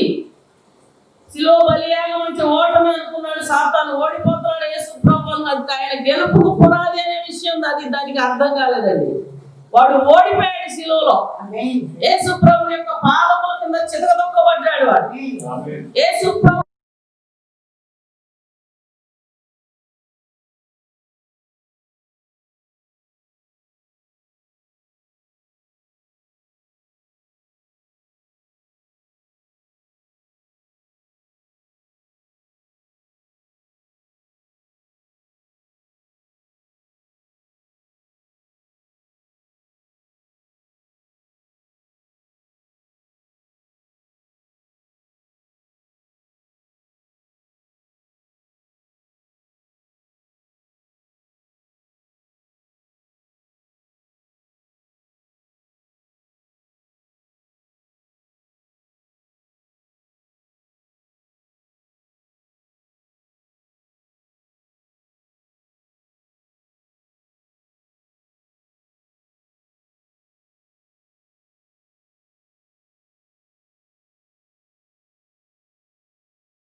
శిలువలో మరణపు ముళ్ళును విరిచాడు. మరణం మీద మన గొప్ప జయాన్ని ఇచ్చాడు, పాపం మీద, మరణం మీద. కాబట్టి మనం ఏ విషయంలో భయపడాల్సిన అవసరం లేదు. ఈ లోకంలో తాత్కాలికంగా ఒకవేళ శ్రమ ఎదురైందా దాని గురించి మనం భయపడాల్సిన అవసరం లేదు. నిత్య మహిమ కొరకు కనిపెట్టుకున్న మనం అద్భుతమైనటువంటి విజయాన్ని ప్రభు సన్నిధిలో మనం సొంతం చేసుకునే వారంగా ఉన్నామనే విషయాన్ని ఎవరు మర్చిపోవు. చూడండి ఇంకో మాట, కొలస్సీయులకు రాసిన పత్రిక 2వ అధ్యాయం 15వ వచనం చదువుదాం. మరియు అపరాధముల వలనను శరీరమందు సున్నతి పొందక వలన మీరు మృతులై ఉండగా దేవుడు రాతరూపమైన ఆజ్ఞల వలన మన మీద రుణముగాను మనకు విరోధముగాను ఉండిన పత్రమును మేకులతో శిలువ కొట్టి దాని మీది చేతురాతను తుడిచివేసి మనకు అర్థం లేకుండా దాన్ని ఎత్తివేసి మన అపరాధములన్నిటినీ క్షమించి ఆయనతో కూడా మిమ్మల్ని జీవింపజేసెను. అంతేకాదు ఆయన ప్రధానులను అధికారులు నిరాయుధులుగా చేసి శిలువ చేత జయోత్సాహంతో వారిని పట్టి తెచ్చి బాహాటంగా వేడుకకు కనపరచెను. ఈ విషయాలు మర్చిపోవద్దు. ఇది మన గొప్ప ధైర్యాన్ని ఇచ్చేటువంటి వచనాలు ఇవన్నీ కూడా. యేసు ప్రభు ఈ మాట చెప్పాడు, నా ఆయనదే సమాధానం దొరుకుతుందని చెప్పాడు, నా ఆయనదే విశ్వాసం ఉంచమని చెప్పాడు. లోకంలో మీకు శ్రమ కలుగుతుంది, ఆయన మీరు ధైర్యం తెచ్చుకోండి అని చెప్పాడు. లోకాన్ని నేను జయించున్నానని చెప్పాడు. ఆయన అంటే శిలువలో చనిపోయి జయించానని చెబుతాడు. మనం ఎక్కడ చనిపోతాం, మనం ఎక్కడ శ్రమ అనుభవిస్తాం అని అనుకునే సహోదరి సహోదరుడా, పాపాన్ని విడిచిపెట్టు, పరిశుద్ధతలోకి నడిపించబడాలి, ప్రభు ఎదుట నిర్దోషులంగా ఉండాలి. ప్రభు నామంలో మనం అవమానమైన నిందైన పట్టడానికి మనం ఇష్టపడాలి. మనల్ని మనం సంపూర్ణంగా తగ్గించుకోవడానికి ఇష్టపడాలి. యేసు ప్రభు శిలువ మరణంతో విధేయత చూపించాడు కాబట్టి అన్ని నామముల కంటే పైనామముగా ఆయన నామం హెచ్చించబడింది. భూమి మీద పైన పరలోకమందు గాని భూమి క్రింద గాని అన్ని నామముల కంటే పైనామముగా ఆయన నామం హెచ్చించబడిందంటే కేవలం ఆయన శిలువ మరణమే ఆయన అంతగా హెచ్చింపజేసింది. అందుకే మనం ప్రతి క్రైస్తవుడు శిలువ మోయాల్సింది అనుదినము తన జీవితంలో. ఇదేంటి అదేంటి వాళ్ళేం కట్టున్నారు, కొన్ని పరిస్థితులు నిన్ను బాగు చేయడానికే దేవుడు అప్పగిస్తాడు. కొన్ని పరిస్థితులు వాళ్ళు ఎందుకు తిట్టారు, వీళ్ళు ఎందుకు తిట్టారు, వాళ్ళు మన మీదకి ఎందుకు వచ్చారు, భర్త ఎందుకు భార్య మీదకి వస్తున్నాడు, భార్య ఎందుకు భర్త మీదకి ఎగిసిపడుతుంది, పిల్లలు ఎందుకు మాట్లాడుతుంది, ఇవన్నీ నిన్ను పరిశుద్ధపరచడానికే. ఈ విషయాలు గుర్తుపెట్టుకోవాలి. ప్రభు యొక్క ప్రణాళిక. దేవుడు అంటాడు జ్ఞానం అని అంటాడు, సామెతలు 8వ అధ్యాయంలో అంటాడు. చూడండి ఒక మాట,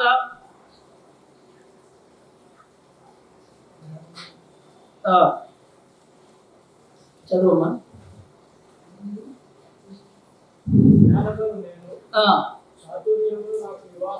జ్ఞానమును నేను చాతుర్యం, వచనం చెప్పు. జ్ఞానమును నేను చాతుర్యమును నివాసముగా చేసుకొని ఉన్నాను, సదుపాయములు చేసుకునుట నాకు చేతనగును. అంతేనా? జ్ఞానమును నేను చాతుర్యమును నాకు నివాసముగా చేసుకొని ఉన్నాను, సదుపాయములు తెలుసుకుంటా. దేవుని యొక్క జ్ఞానం అనంతమైనది. ఆయన జ్ఞానం ఎవరిని ఎలా నడిపిస్తో తెలియదు. ఆయన జ్ఞానం అర్థం కాక దేవుడు మన స్వార్థంతో చేసే ప్రార్థనలు, మన కపటంతో చేసే ప్రార్థనలు, మన సుఖభోగాలు నెరవేర్చుకోవడానికి చేసే ప్రార్థనలకు ఆయన సమాధానం అవ్వకపోతే ఆయన మీద గొడుగుతూ ఉంటాం, సణుగుతూ ఉంటాం. దేవుడు మాట్లాడలేదనుకుంటా. ఆయన న్యాయవంతుడు. ఎప్పుడు ఆయన నమ్మదగిన వాడు. ఆయన జ్ఞానం ఎంతో గొప్పది. ఆయన జ్ఞానం సంపూర్ణమైనది. 9వ అధ్యాయం 1వ వచనంలో అంటాడు చూడు, జ్ఞానము నివాసమును కట్టుకొని దానికి 7 స్తంభములను, నివాసమును కట్టుకోవడం అంటే సంపూర్ణమైనది. 7 స్తంభాలు చెప్పుకోవడం అంటే సంపూర్ణముగా చేయబడింది. దేవుని యొక్క చేతి పని అంతా సంపూర్ణంగా చేయబడింది. ఇప్పుడే కాదు, తిరిగి ఆయనతో మనం కలిసి ధవళ సింహాసనం తీర్పు అయిపోయి ఆయనతో నివసించే వరకు కూడా సమస్తాన్ని ఆయన రాసి పెట్టాడు. జగత్తు పునాది వేయబడక ముందే క్రీస్తులో సమస్తాన్ని చేసి ఆయన ముగించాడు. ఆయన జ్ఞానం అంత గొప్పది. ఆయన జ్ఞానాన్ని శోధించడం ఎవరికి సాధ్యం కాదని రాశాడు. ఆయన జ్ఞానం శోధించట అసాధ్యమని రాశాడు యెషయా భక్తుడు. అదే మాట పౌలు భక్తుడు ఎత్తి రాశాడు రోమాపత్రిక 11వ అధ్యాయంలో. దేవుని జ్ఞానమును శోధించడం మనం అసాధ్యము. ఆయన జ్ఞానాన్ని మనం ప్రశ్నించకూడదు, ఆయన కార్యములను మనం ప్రశ్నించకూడదు. ప్రభువునందు మనం భయభక్తి కుమ్మరి మంచి అంటాడు అక్కడ, మంచి పెంకులలో ఒక పెంకువై ఉండి నిన్ను సృష్టించిన వారితో వాదించు వానికి శ్రమ అంటాడు యెషయాలో. కాబట్టి మంచి పెంకులలో ఒక పెంకు మనం మంచి ఘటాలమని మనం జ్ఞాపకం చేసుకోవాలంటాడు 115వ కీర్తనలో. కాబట్టి మంచి పెంకులో ఒక పెంకు మన జీవితం. ఇది ప్రభువు మనం సృజించినటువంటి వాడు, మన కోసం ప్రాణం పెట్టినటువంటి వాడు. అటువంటి దేవునితో మనం వాదించడం అనేది చాలా బుద్ధిహీనత అవుతుంది. కాబట్టి వాదించకూడదు. మనం ప్రభు యందు నమ్మకం కలిగి, ప్రభువా నీ కృప కొరకు వేడుకుంటున్నాము, పాపులము మనం. దావీదంటాడు, నేను తల్లి గర్భముననే నేను పాపమున జన్మించి ఉన్నా, నాకు ఆంతర్యంలో సత్యాన్ని కోరుకుంటున్నావు, నాకు ఆంతర్యమునందు జ్ఞానాన్ని కలుగజేయి. ఆ జ్ఞాన హృదయం కొరకు మనం వేడుకోవాలి. దేవుని జ్ఞానం మనం అర్థం చేసుకోవాలంటే అది అసాధ్యము. కొన్ని అర్థమవుతాయి కానీ అన్ని అర్థం కావు. కాబట్టి మనం మౌనంగా ప్రభు సన్నిధిలో కనిపెట్టుకుని మనం ప్రార్థన చేయాలి. ప్రభు మనల్ని అద్భుతమైన విజయాలతో, ఆయన నీతి మార్గంలో నడిచినప్పుడు ప్రభు మనల్ని అద్భుతమైన విజయాలతో నడిపిస్తాడు. చూడండి మిగతా హెచ్చరికలు 4, 5 వచనాలు. యెహోవాను బట్టి సంతోషించుము, ఆయన నీ హృదయ వాంఛలను. ప్రభువును బట్టి నువ్వు సంతోషించాలి. ప్రభు యొక్క ఇచ్చిన మనకు ఉపదేశాన్ని బట్టి సంతోషించాలి. ఆయన నామంలో నడవటాన్ని బట్టి సంతోషించాలి. అప్పుడు ఆయన నీ హృదయ వాంఛలను తీరుస్తాడు. 112వ కీర్తనలో అంటాడు, యెహోవా ఆజ్ఞలను బట్టి అధికముగా ఆనందించువాడు ధన్యుడు, అట్టి వారి సంతానం వారు భూమి మీద బలవంతులు అవుతారు, యథార్థవంతుల వంశపు వారు దీవించబడతారు, కలిమియు సంపదయు వారి ఏట ఉంటుంది, వారి నీతి నిత్యము. దేవుని యొక్క ఆజ్ఞలు అనుసరించే వారి విషయంలో వారి నీతి నిత్యము నిలుస్తుంది. ఈ నీతే నిన్ను బ్రతికేస్తుంది. ఈ నీతే ముందు వచనాల్లో ఆశీర్వాదం నీకు స్వతంత్రింపజేస్తుంది. ఈ నీతే నీకు స్థిరమైన కలిమి, ఐశ్వర్యము, ఘనత, స్థిరమైన కలిమి, నీతి కలగజేస్తుంది. నువ్వు ప్రేమిస్తే చాలు, ఆయన వెంబడించడానికి నువ్వు ఇష్టపడితే చాలు. ప్రభు ఆ మార్గాల్లో నిలబెడతాడు. నేను ఒకరి ప్రవర్తన యెహోవాయే స్థిరపరచును, వారి ప్రవర్తన స్థిరపరచబడును బట్టి ఆయన ఆనందించును అన్నాడు. కాబట్టి దేవుడు నీ ప్రవర్తన కోరుకునే కొలది నీ ప్రవర్తనను స్థిరపరుస్తాడు. నువ్వు చెడ్డదాన్ని విడిచి మంచిదాన్ని హత్తుకోమన్నాడు. నువ్వు చెడ్డదాన్ని విడిచిపెట్టడానికి ఇష్టపడాలి, మంచిదాన్ని హత్తుకోవడానికి ఇష్టపడాలి. ఏది నీతి, ఏది న్యాయము, ఏది ప్రభు మార్గం నడవాలి, ఏది పరిశుద్ధత, ఏ ఏ విగ్రహాన్ని మనం విడిచిపెట్టాలి, ఎన్ని విడిచిపెట్టి ప్రభువును హత్తుకునే కొలది ఏం చేస్తాడు? ఆయన ఏం చేస్తాడు? ఆయన నిన్ను కాపాడతాడు, నీ ప్రవర్తన స్థిరపరుస్తాడు. నువ్వు కోరుకునే కొలది ఆయన నిన్ను కాపాడతాడు. ప్రవర్తన స్థిరపరచడం ద్వారా తన ప్రవర్తనను కాపాడుకొని వాడు కాపాడబడిన అంటాడు సామెతలు రాసినటువంటి సొలొమోను. కాబట్టి మన ప్రవర్తన ఎలా కాపాడుకుంటాం? ప్రభువు కాపాడుతాడు మన కోరుకునే కొలది. తన భక్తుల ప్రవర్తనను ఆయన కాపాడును. యుక్త మార్గంలో తప్ప నడుచు వారికి ఆయన తేడుగా ఉంటాడు. నువ్వు కోరుకోవాలి. కుడికి కానీ ఎడమకు కానీ తొలగినప్పుడు ఇదే త్రోవ అని వెనక నుండి ఒక శబ్దం మీకు వినబడుతున్నట్టు చూడండి. ఏషియాలో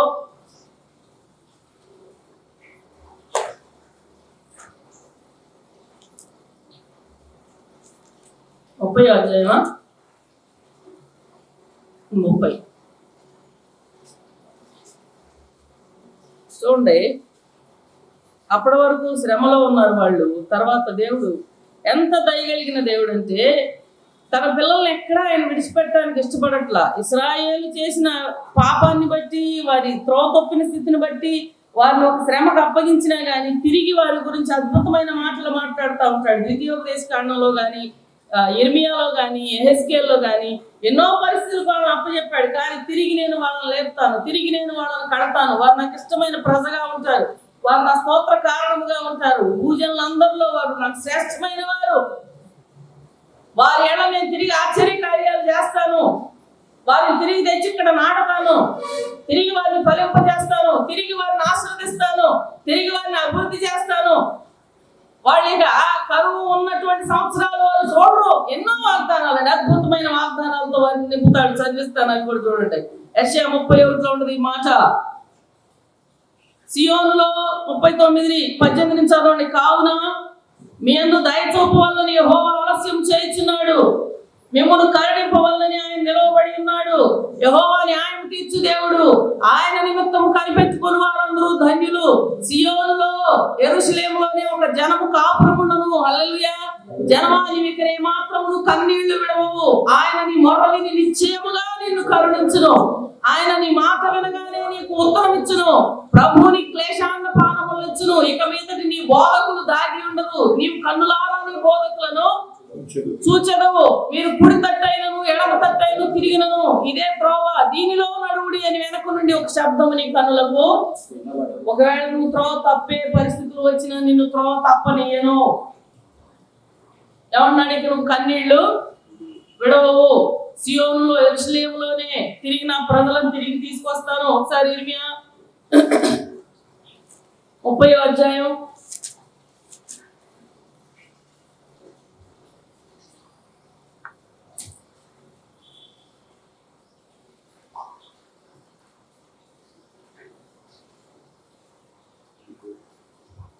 17వ వచనం. వారు ఎవరునూ లక్ష్య పెట్టని సియోనని వెలివేయబడినని నీకు పేరు పెడుతున్నారు. అయితే నేను నీకు ఆరోగ్యం కలుగు చేసేదను, నీ గాయములను మాన్పెదను. ఇదే యెహోవా వాక్కు. ఇంకా ఏమని రాశాడు చూడండి పైన 29వ అధ్యాయంలో 28వ వచనం. అతడు తను తాను మీకు ప్రవక్తనగా చేసి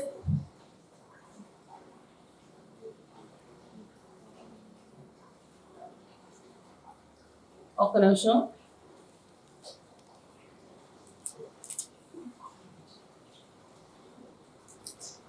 ముప్పై 33వ అధ్యాయం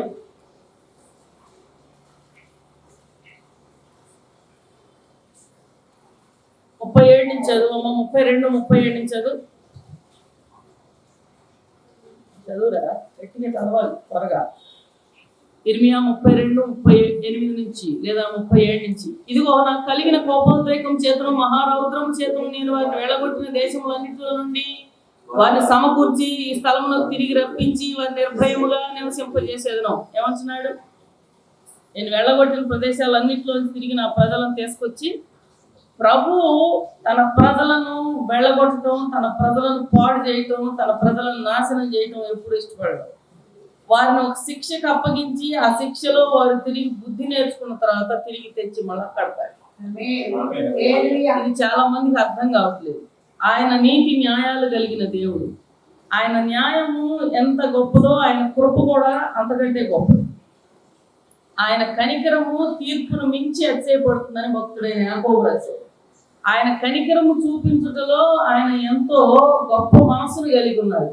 కృప చూపించుటలో ఆయనకు సాటి అయిన వారు ఎవ్వరూ లేరని వాక్యం సెలవిస్తా ఉంది. కాబట్టి మనం ఏ విషయంలో కూడా మనం భయపడి భక్తిహీనుల మూలంగా మనం తప్పు చేయాల్సిన అవసరం లేదు. భక్తిహీనులు పాపం చేస్తే వాళ్ళ పాపంతో మనం పాలువారం అవ్వకూడదు.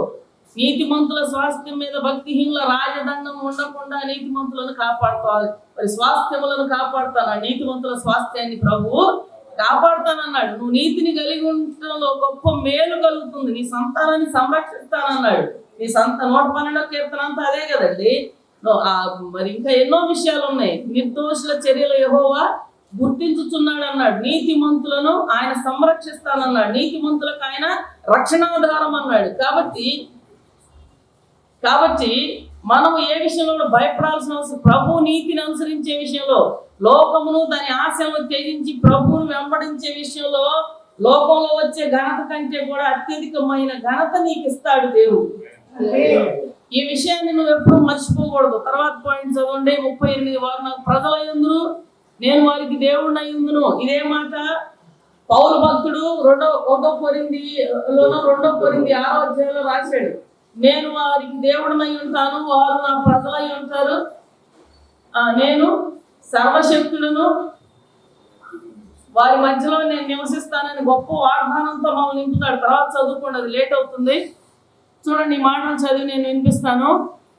మరియు వారికి వారి కుమారులకు మేలు కలుగుటకై వారు నిత్యము నాకు భయపడినట్లు నేను వారికి ఏక హృదయమును ఏక మార్గమును దయచేసేదని. అసలు ఇది చాలా ఇంపార్టెంట్ ఈ మాట దావీదు అడుగుతాడు. ఈ మాట ఏమన్నాడు? వారికి వారి కుమారులకు మేలు కలుగుటకై వారు నిత్యము నాకు భయపడినట్లు నేను వారికి ఏక హృదయమును ఏక మార్గమును, దేవుని యందు భయభక్తులు నిలుపునట్లుగా వారికి ఏక హృదయము ఏక మార్గము దేవుడే కలగజేస్తానంటున్నాడు. ఈ స్థితికి రావాలి.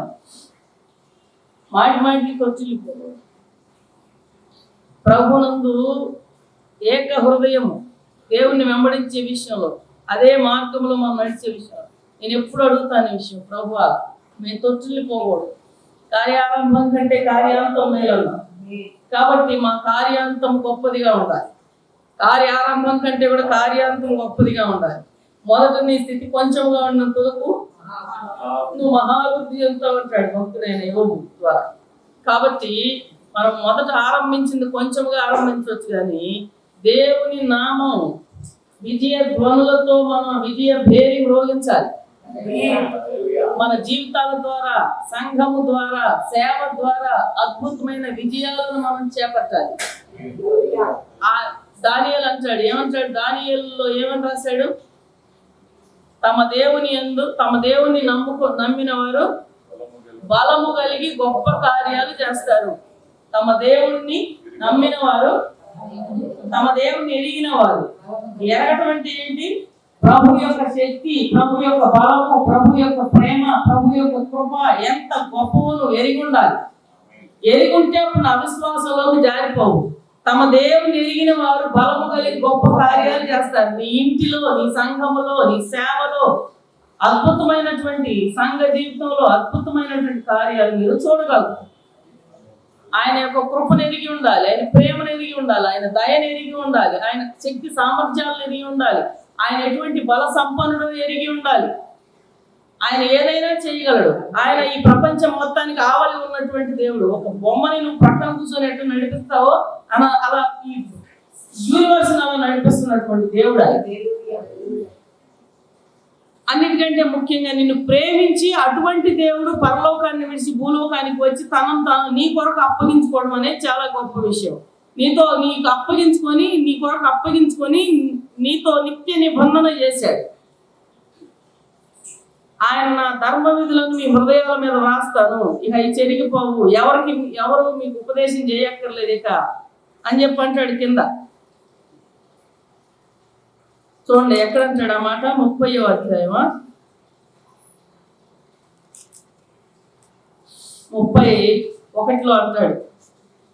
31, 33, 34 వచనాలు. ఈ దినములైన తర్వాత నేను ఇశ్రాయేలు వారితోను యూదా వారితోను చేయబో నిబంధన ఇదే, వారి మనసులలో నా ధర్మ విధి ఉంచెదను, వారి హృదయం మీద దాన్ని వ్రాసేదను. యెహోవా ఇదే, నేను వారికి దేవుడనైందును, వారు నాకు జనులగుదురు. వారు మరి ఎన్నడను యెహోవాను గురించి బోధనములు అని తమ పొరుగు వారికి కానీ తమ సహోదరులకు కానీ ఉపదేశము చేయరు. నేను వారి దోషములను క్షమించి వారి పాపములను ఎన్నడూ జ్ఞాపకం చేసుకోను కనుక అల్పులేమి గనులేమి అందరూ నన్ను ఎరుగుదురు. ఇదే యెహోవా వాక్కు. అందరూ ఆయన తెలుసుకుంటారు. యేసు ప్రభు యొక్క శిలువ బలియాగము ద్వారా అల్పులేమి గనులేమి అందరూ ఆయన తెలుసుకుంటున్నారు.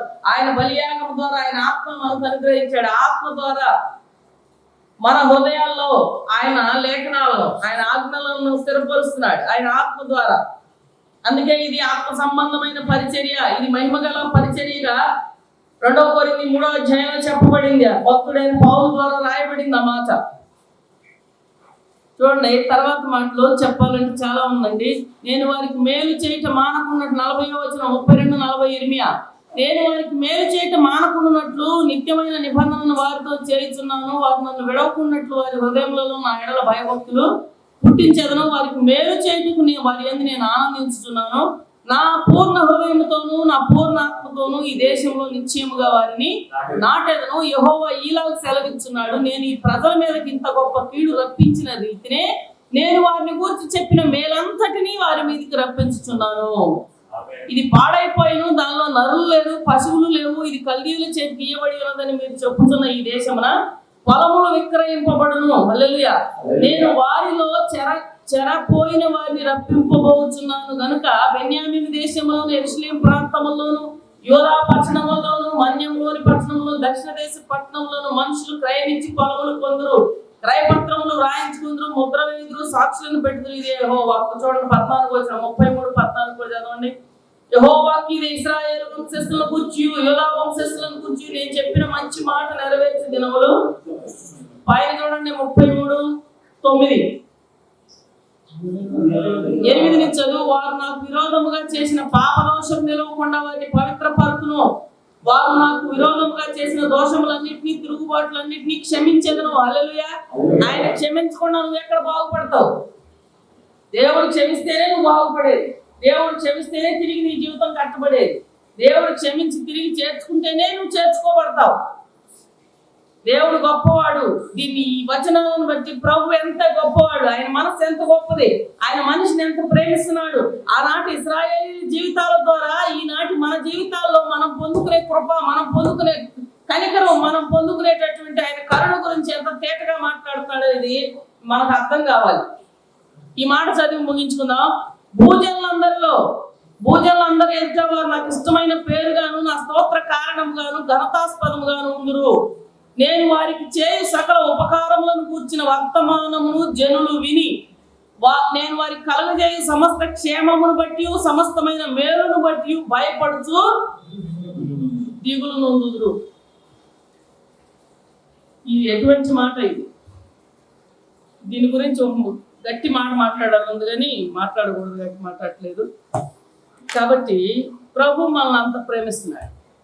ఎలా చేస్తాడు? నువ్వు కొద్దిగా లోబడితే దేవుడు చూడండి ఎంత మాట చెబుతాడు. వాళ్ళు నాకు ఇష్టమైన ప్రజగాను తిరుగుబాటుతనాన్ని దోషాన్ని అంతటిని క్షమించి తిరిగి చేర్చుకొని ఏమంటున్నాడు? వారు నాకు ఇష్టమైన ప్రజగాను నా స్తోత్ర కారణముగాను నా ఘనతాస్పదముగాను వారిని నేను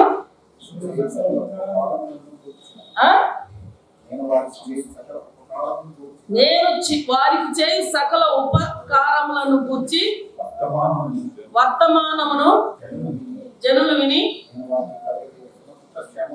సరిగ్గా చదవడం లేక నిలబెట్టి చదివిస్తా, తప్పులు చదివితే.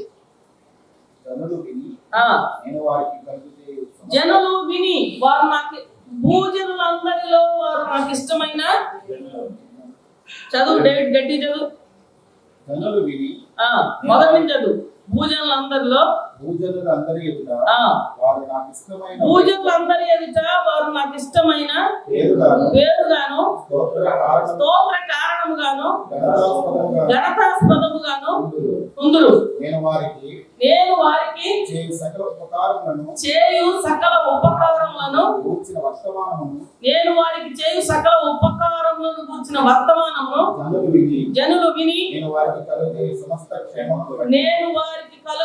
సమస్త క్షేమమును బట్టి సమస్తమైన మేలులను బట్టి భయపడుచు వాడు దిగులు పడతారంట. మన దేవుడు రోషం కలిగిన దేవుడు. ఎవరు? మన దేవుడు రోషం కలిగిన దేవుడు. తన ప్రజల పక్షంగా ఎంతో రోషం కలిగి ఉన్నాడు. ఈ విషయాలు మర్చిపోవద్దు. ప్రభు యొక్క నీతి మార్గాన్ని అనుసరించే విషయంలో మనం నమ్మకంగా ఉన్నాం. ఆయన యొక్క గొప్ప ఆశీర్వాదాన్ని మనం సంతరించుకున్నాం. ప్రతి స్థితిలో మనకు చాలిన దేవుడు, ప్రతి స్థితికి చాలిన దేవుడు. ఏ స్థితిలోనైనా నీకు తోడుగా ఉండే దేవుడు. ఆ విషయాన్ని ఎవరు మర్చిపోవద్దు. దేవుడు మిమ్మల్ని అందరిని ఆశీర్వదించి దీవించును గాక. ఆమె ప్రార్థన చేసుకున్నాం. ప్రార్థన చేసుకుందాం. ప్రతి ఒక్కరు మోకరించగలిగే వాళ్ళందరూ మోకరించండి. ఈ వర్తమానాన్ని దేవుడు మనకు అనుగ్రహించాడు. కృతజ్ఞతాస్తుతులు చెల్లిద్దాం. పరిశుద్ధాత్మ దేవుడు మనతో మాట్లాడే వర్తమానం అల్లాహ్ని మరుగుపరిచి అందరినీ కూడా దేవుడు ఈ దినం ఆయన వాక్యం ద్వారా దర్శించాడు. శ్రేష్టమైన ఉపదేశాన్ని పరిశుద్ధాత్మ దేవుడు మనకు బోధించాడు. ఈ ఉపదేశాన్ని గైకుంటున్నావా? ఈ ఉపదేశ సారాన్ని ఎరిగి ఉన్నావా? ఈ ఉపదేశం మీ హృదయానికి వెలుగు కలిగేసిందా? మీరు మీ జీవితాల్లో ఏ విషయాల్లో ఎలా ఉన్నారు అనేది దేవుడు తేటగా మనందరితో మాట్లాడాడు. ఈ ఆరాధన దినంలో ప్రభు సన్నిధి కాంతిలో మనకు సమస్తాన్ని బోధిస్తూ వచ్చాడు.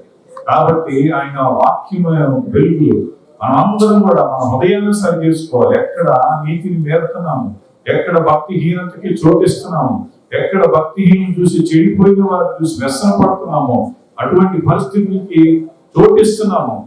కనుక మన హృదయాన్ని ఎప్పటికప్పుడే నీతి వైపు నడిపించుకోవాలి. నీతిమంతులుగా ఉండాలని, నీతిమంతులకున్న ఆశీర్వాదం గొప్పదని, నీతిమంతులు కాపాడుతానని, మన మార్గాన్ని మనం అప్పగించుకున్నప్పుడు దేవుడు మనకు మేలు చేస్తానని చెప్పాడు. మన మార్గమంతగా తోడుకుంటానని చెప్పాడు. దేవుడు ఇచ్చిన వాగ్దానం గొప్పది. కాబట్టి యెహోవాను బట్టి సంతోషించాలి. అప్పుడు మన హృదయ వాంఛలు ఆయన తీరుస్తాడు. కాబట్టి అలాగే ఆయన మన మార్గాలు ఆయన అప్పగించుకున్నప్పుడు, ఆయన నమ్ముకున్నప్పుడు ఆయన మన ప్రతి కార్యం నెరవేర్చేవాడు ఉన్నాడు. కాబట్టి మన జీవితాల్లో ఆయన ఎందు నమ్మిక ఉంచి మేలు చేయాలి. దేశమందు నివసిస్తూ సత్యమును అనుసరించాలి. కాబట్టి సత్యాన్ని విడిచిపెట్టకూడదు, నీతిని విడిచిపెట్టకూడదు, పరిశుద్ధతను విడిచిపెట్టకూడదు. వాటిని మనం విడిచిపెట్టినప్పుడు, దేవుని ఆజ్ఞల కట్టడలు మీరినప్పుడు నష్టపోతాం. ఆ లోకంతో కలిసిపోవడానికి అవకాశం ఉంది. అపవిత్రతకు చోటించిన అవుతాం. కాబట్టి పవిత్ర హృదయాన్ని కలిగి ఉండాలి, శుద్ధ హృదయాన్ని కలిగి ఉండాలని ఇశ్రాయేలుని హెచ్చరించినట్టుగా మనల్ని కూడా దేవుడు తన వాక్యం ద్వారా హెచ్చరించాడు. నేను ఉపదేశాన్ని, దేవుడు ఉపదేశ సారాన్ని మనం గైకొనే వారుగా ఉండాలి. ఉపదేశ సారానికి, ఏ ఉపదేశ క్రమానికి అప్పగించబడి నీతిని నేర్చుకోమన్నాడు. ఆ ఉపదేశ సారంలో మనం ఉపదేశ క్రమానికి అప్పగించుకొని నీతిని అనుసరించి జీవించాల్సిన వారమై ఉన్నాం. ప్రార్థన చేసుకున్నాం. పరిశుద్ధుడా, ప్రేమ గల తండ్రి, ఈ దినం 37వ కీర్తన ద్వారా మాతో మాట్లాడేవు నాయన ప్రభా. కీర్తనని ధ్యానించడానికి కృపించావు ప్రభా. కీర్తనలో ఎన్నో శ్రేష్టమైన సంగతులు రాయించి పెట్టావు నాయన. అయ్యా, గొప్ప విషయాలను మాకు బయలుపరిచావు నాయన. మర్మాలను బయలుపరిచే దేవుడు నాయన. శ్రేష్టమైన ఉపదేశాన్ని మాకు ఇచ్చే ఉపదేశం మా హృదయాల్లో నీరు కట్టి ఫలింపజేయండి ప్రభా. ఆనాడు ఇశ్రాయేలుకి ఇచ్చిన వాగ్దానాలు బట్టి స్తోత్రాలు. నేను చెప్పిన మంచి మాట నెరవేరుస్తాను చెప్పు. అయ్యా, గొప్ప కీడు ఎలాగా వచ్చిందో అలాగా గొప్ప మేలు చేస్తానని చెప్పు. నా ఘనతాస్పదముగా ఉంటారని చెప్పావు దేవా. గొప్ప పేరుని, నీకు ప్రఖ్యాతిని కలుగు చేస్తానని చెప్పిన గొప్ప దేవుడు. ఈనాడు సంఘంగా మీరు కూడా అయ్యా తండ్రి, నీ ఆజ్ఞలు కట్టలు గైకుంటూ నీ నీతిని నెరవేరుస్తూ నీ ఉపదేశ క్రమానికి మమ్మల్ని అప్పగించుకొని ప్రభువా, నీతిలో నివసించినప్పుడు ప్రభువా, సత్యములో నడుచుకున్నప్పుడు ప్రభువా, పరిశుద్ధత కొరకు మా జీవితాలను ప్రతిష్ఠించుకొని పరిశుద్ధతలోంచి అతి పరిశుద్ధతలోకి అయ్యా సంపూర్ణతలకు నడిపించబడుతున్నప్పుడు వధువు సంఘముగా మమ్మల్ని సిద్ధపరచుకున్న దేవుడు నాయన. వాగ్దానాలకు మమ్మల్ని సమాన వారసులుగా చేసిన దేవుడు నాయన. అబ్రహాము, ఇస్సాకు, యాకోబుల దేవుడా, వాగ్దానాల దేవుడుగా శిలువలో బలి అయి ఓ ప్రభువా, బలియాగము ద్వారా సమస్తాన్ని జయించిన వాడా, ఓ ప్రభువా, నీ మరణ పునరుద్ధానం ద్వారా గొప్ప విజయాన్ని మాకు ఇచ్చి మా మధ్యలో మీరుంటూ, మాతో మీరుంటూ, మాకు నాయన నీ ఆత్మ ద్వారా సమస్తాన్ని బోధిస్తూ, సమస్తాన్ని నేర్పిస్తూ, సమస్తమైన విషయాల్లో కూడా ప్రభు సంఘ సంఘముగా మమ్మల్ని ఘనపరుస్తూ గొప్ప చేస్తున్నవాడా, ఓ హల్లెలూయా స్తోత్రాలు. వధువు సంఘమును మమ్మల్ని సిద్ధపరుచుకున్నవాడా అయ్యా, ఈ మాటలన్నింటినీ కూడా మా హృదయాల్లో నీరు కట్టి ఫలింపజేయమని ప్రార్థన చేస్తాను ఆయన. అయ్యా, ఈ ఉపదేశం అంతటిని కూడా మా హృదయాల్లో ముద్రించమని పరిశుద్ధాత్మడా నీ కృపను వేడుకుంటున్నాను ప్రభువా. అలాగనైనా ఓ హల్లెలూయా ప్రభువా, ఈ ఉపదేశం అనుసరించి జీవించినట్లుగా నీ కృపను మాకు అనుగ్రహించుదురు గాక. ఈ పరిశుద్ధాత్మ ద్వారా నాయన మమ్మల్ని అందరినీ కూడా బలపరిచి నూతన పరచుదురు గాక నాయన. పెండ్లి కుమార్తెగా వధువు సంఘముగా మేము సిద్ధపడుతూ అనేకులు సిద్ధపరిచి అభిషేకాన్ని మమ్మల్ని నిలిపి నడిపించుదురు గాక. ఈ ఆరాధన దినములో ప్రభు దినములు ఉన్న ప్రతి ఆశీర్వాదం ప్రతి బిడ్డకి కలుగు చేయుదురు గాక నాయన. ఓ హల్లెలూయా, నీ సన్నిధి కాంతిలో సమస్తాన్ని మీరే మాకు బోధించి నేర్పించుదురు గాక. ఓ హల్లెలూయా, వాక్యాన్ని విత్తిన నిదాసనాలు కూడా ఇంకా నూతన అభిషేకంతో, నూతన బలంతో, నూతన కృపలతో నింపి నడిపించుదురు గాక. ఓ హల్లెలూయా ప్రభు, అలాగా అయ్యా ఈ ఆరాధన దినములో ఉన్న ప్రతి ఆశీర్వాదం, మేలు, క్షేమం అయ్యా ప్రతి ఒక్కరికి నాయన ప్రభువా యేసుక్రీస్తు నామమున మీరు కలుగు చేయుదురు గాక. ఓ హల్లెలూయా, సకల క్షేమాభివృద్ధి సంఘమంతటికి మీరు కలుగు చేయుదురు గాక. అలాగా నీ నామ ఘనత కొరకు మమ్మల్ని ఏర్పాటు చేసుకున్న దేవుడు కనుక సంఘముగా మమ్మల్ని ఆత్మలో అభివృద్ధి పరిచి అన్ని విషయాల్లో అభివృద్ధి పొందొచ్చు, సౌఖ్యం కృపను విస్తరింప చేయుదురు గాక. అలాగా సియోనులో నుండి ఓ ప్రభువా నీ యొక్క హస్తం మమ్మల్ని ఆశీర్వదించును గాక, బలపరచును గాక, స్వస్థపరచును గాక. అదృశ్యమైన హస్తం ప్రతి ఒక్కరిని ఆదరించును గాక, సమాధానం కలుగజేయును గాక. అలాగా మమ్మల్ని మేము తగ్గించుకుంటూ మమ్మల్ని హెచ్చిస్తూ ప్రభువా దేవాని సన్నిధికి వచ్చి నీ సన్నిధిలో అయ్యా నీ బిడ్డలు ఇచ్చిన ప్రతి అర్పణ మీద కనుదృష్టి ఉంచిన ఆయన నూరంతల దీవెనలు వారికి సమృద్ధిగా మీరు కలుగు చేయుదురు గాక. అలాగా నాయన మమ్మల్ని మేము తగ్గించుకుంటూ మళ్ళీ హెచ్చిస్తూ ప్రభువా మహిమ ఘనత ప్రభావం మీకు ఆరోపిస్తూ తిరిగి రెండవ ఆరాధనలోనే వచ్చి ఆదివారం ఆరాధన వరకు నాయన నీ కృప తోడుగా వచ్చిన ఆయన అన్ని విషయాలు కూడా దావీదును భద్రపరిచిన నీ శాశ్వత కృప మాకు కూడా తోడుగా నిచ్చి అట్టి శాశ్వత కృపలో భద్రపరిచి నూతన పరిచి నడిపించుదురు గాక. ఆమేన్. తండ్రి ప్రార్థన చేసుకున్నాం. మనం అందరం లేచి పరలోక ప్రార్థన పలుకుదాం. ప్రతి ఒక్కరు లేచి, ఒకవేళ మీరు గృహాల్లో ఉన్నప్పటికీ లేచి చేతులు ఎత్తి, రెండు చేతులు పైకెత్తి నాతో పాటు చెప్పండి. నేను చెప్తాను, మీరు చెప్పండి. పరలోకమందున మా తండ్రి, నీ నామం పరిశుద్ధ పరచబడునుగా, నీ రాజ్యం వచ్చునుగా, నీ చిత్తం పరలోకం నెరవేర్చినట్టు భూమి యందు నెరవేర్చబడునుగా. నేడు మా అనుదిన ఆహారం నాకు దయచి, మా ఎడల అపరాధం చేసిన వారు నేను క్షమించినట్లుగా మా అపరాధం మీరు క్షమించండి. మమ్మల్ని శోధనలో తేక దుష్టుడి నుండి తప్పించండి. ఎందుకనగా రాజ్యము, బలము, శక్తి, మహిమ నిరంతరము మీరైనారు తండ్రి. ఆమేన్, ఆమేన్, ఆమేన్. ఇప్పుడు మన తండ్రి దేవుని ప్రేమ, కుమారుడు యేసుక్రీస్తు వారి కృప, పరిశుద్ధాత్మ దేవుని యొక్క అన్యోన్య సహవాసం, సమాధానం, ఆదరణ ఇప్పుడు ఎల్లప్పుడు సదాకాలం మనకు తోడై నడిపించును గాక. ఆమేన్, ఆమేన్. మీ అందరూ లేచి కానుకలు సమర్పిస్తూ వెళ్ళిపోయేవాళ్ళు కానుకలు వేసి వెళ్ళండి. కానుకలు పెట్టి ఇక్కడ పెట్టేసి కింద పెట్టేసి